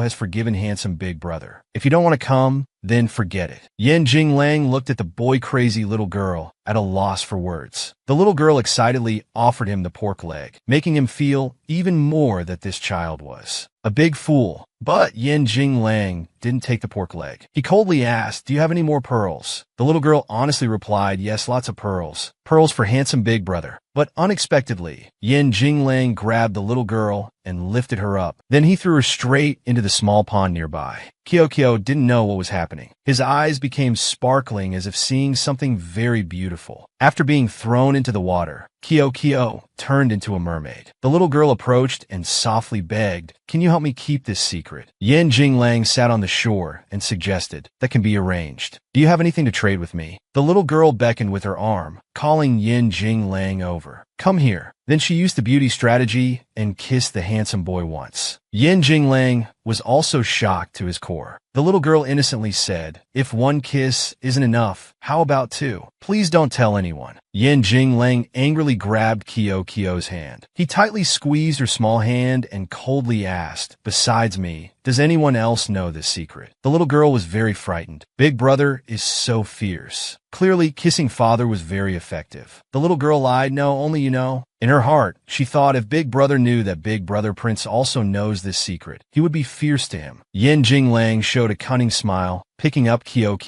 "Good girl. From now on, only I know your secret. Understand?" At the Empress's chambers in Feng-E Palace, she angrily said, "You saw the recognition ceremony yesterday. That girl has only been in the palace for a month and has already become His Majesty's favorite. What about you? If you continue like this, why should I work so hard for you?" Faced with the Empress's scolding, the eldest princess could only tremble and admit her fault. "Your daughter knows she was wrong. She grabbed the princess's arm to reassure her. So Zhao, this palace only wants what's best for you. In this palace, if you take one step back, someone else will climb up for your position. That little girl can't be allowed to live in the future. These poisonous words sank deep into the eldest princess's mind. She frowned, thinking to herself, Mother is right, I can't be soft-hearted with her. She must be pretending to be cute. At this moment in the cold palace, the crown prince was very busy, constantly cleaning and arranging his room. A tiny arm poked out from behind the door. Big brother prince, guess who it is? The crown prince was overjoyed and replied, Fish little sister. The little girl poked her face out, that's right. Kyo trotted in and asked, what is big brother prince doing? He scratched his head and said he was organizing books to prepare for studying. Ru Nyang also came over and said, from today, Lily will have to go study. It's just that this concubine is still worried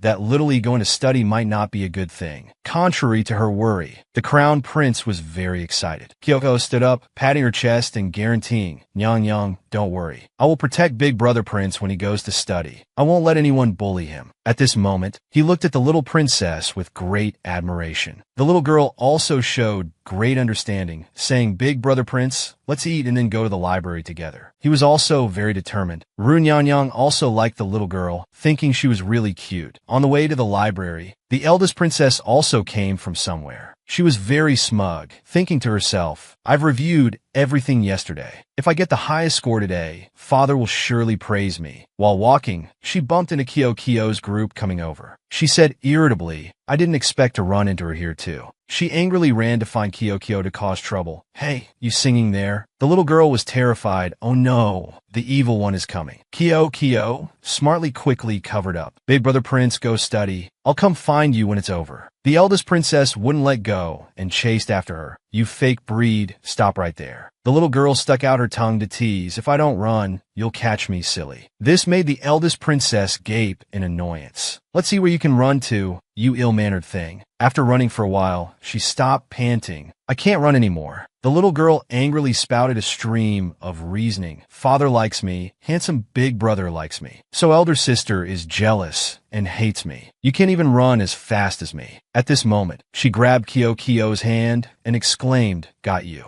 Then she roughly dragged the little girl on the ground. Come here. The two went behind the mountain. Kyo kept begging, eldest sister, let me go. She angrily shouted, there's no one passing by the mountain. It will be extremely cold by evening. Let's see if you're still stubborn then. Kyo was angry this time. You evil elder sister. Then she pounced and bit the eldest princess's finger. In pain, the eldest princess struggled. Let go. No, I'll hit you. During the struggle, Kyo was accidentally pushed down. The eldest princess cried out in panic, be careful. But it was too late. The little girl lost her balance and fell downwards. Kyo closed her eyes in fear. A moment later, she opened them but felt nothing had happened. It turned out the eldest princess had blocked her fall. You're not hurt, but I am. Get off me now. The eldest princess stood up, scolding nonstop. You've dirted my clothes. You've made this princess look like this. I won't forgive you. Saying this, she coldly left to change clothes. But after a few steps, she fell to the ground again. She angrily shouted, hateful. Even the rocks are bullying me. Then she sat pouting, refusing to get up. Kyo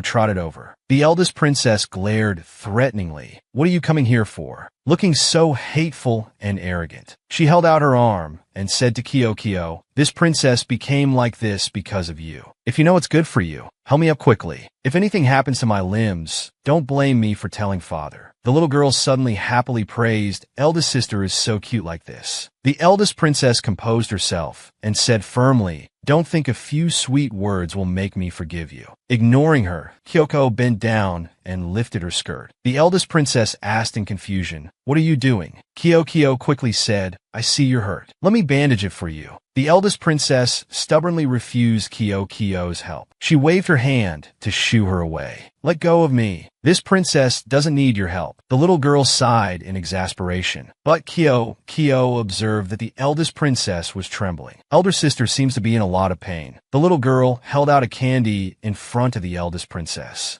She innocently said, Eldest sister, if you're afraid of pain, eat Kyo-Kyo's candy. She still stubbornly denied her. Afraid of pain? Who's afraid of pain? She still didn't accept Kyo-Kyo and snapped impatiently. And who wants to eat your candy? This princess. Before she could finish, Kyo-Kyo had already taken out a white jar. Then she quickly sprinkled medicine on the wound. The eldest princess was in so much pain, she wanted to log out of earth. Kyo-Kyo reassured her. Mother said when you're injured, you have to stop the bleeding first, then bandage it. After fumbling for a while, Kyo-Kyo finished bandaging the eldest princess's leg. She looked at it and thought to herself, so ugly. But even Mother Empress had never cared for her like this. What is this little wild breed up to? Kyo-Kyo still patiently offered the candy, asking, want some candy? The eldest princess looked at the little girl suspiciously and asked, I bullied you like that. Why are you saving me? The little girl recited her mother's teachings. Because Mother told Kyo-Kyo that as a person, you must remember to repay kindness. Although eldest sister bullied me, you saved me just now. Kyo-Kyo must thank elder sister. The eldest princess curiously asked further, so where is your mother? Why did she leave you alone in the palace? Kyo became sad and pitiful, saying, Mother is in a place very far away. Very far. Kyo can't see her now. The more she spoke, the sadder she felt, her eyes brimming with tears. Then she couldn't hold it anymore and burst into tears. Actually, Kyo misses Mother so much. The eldest princess panicked and comforted her. You don't cry. She suddenly threatened. It's because you cry that your mother left. I don't cry, so my father and Mother Empress are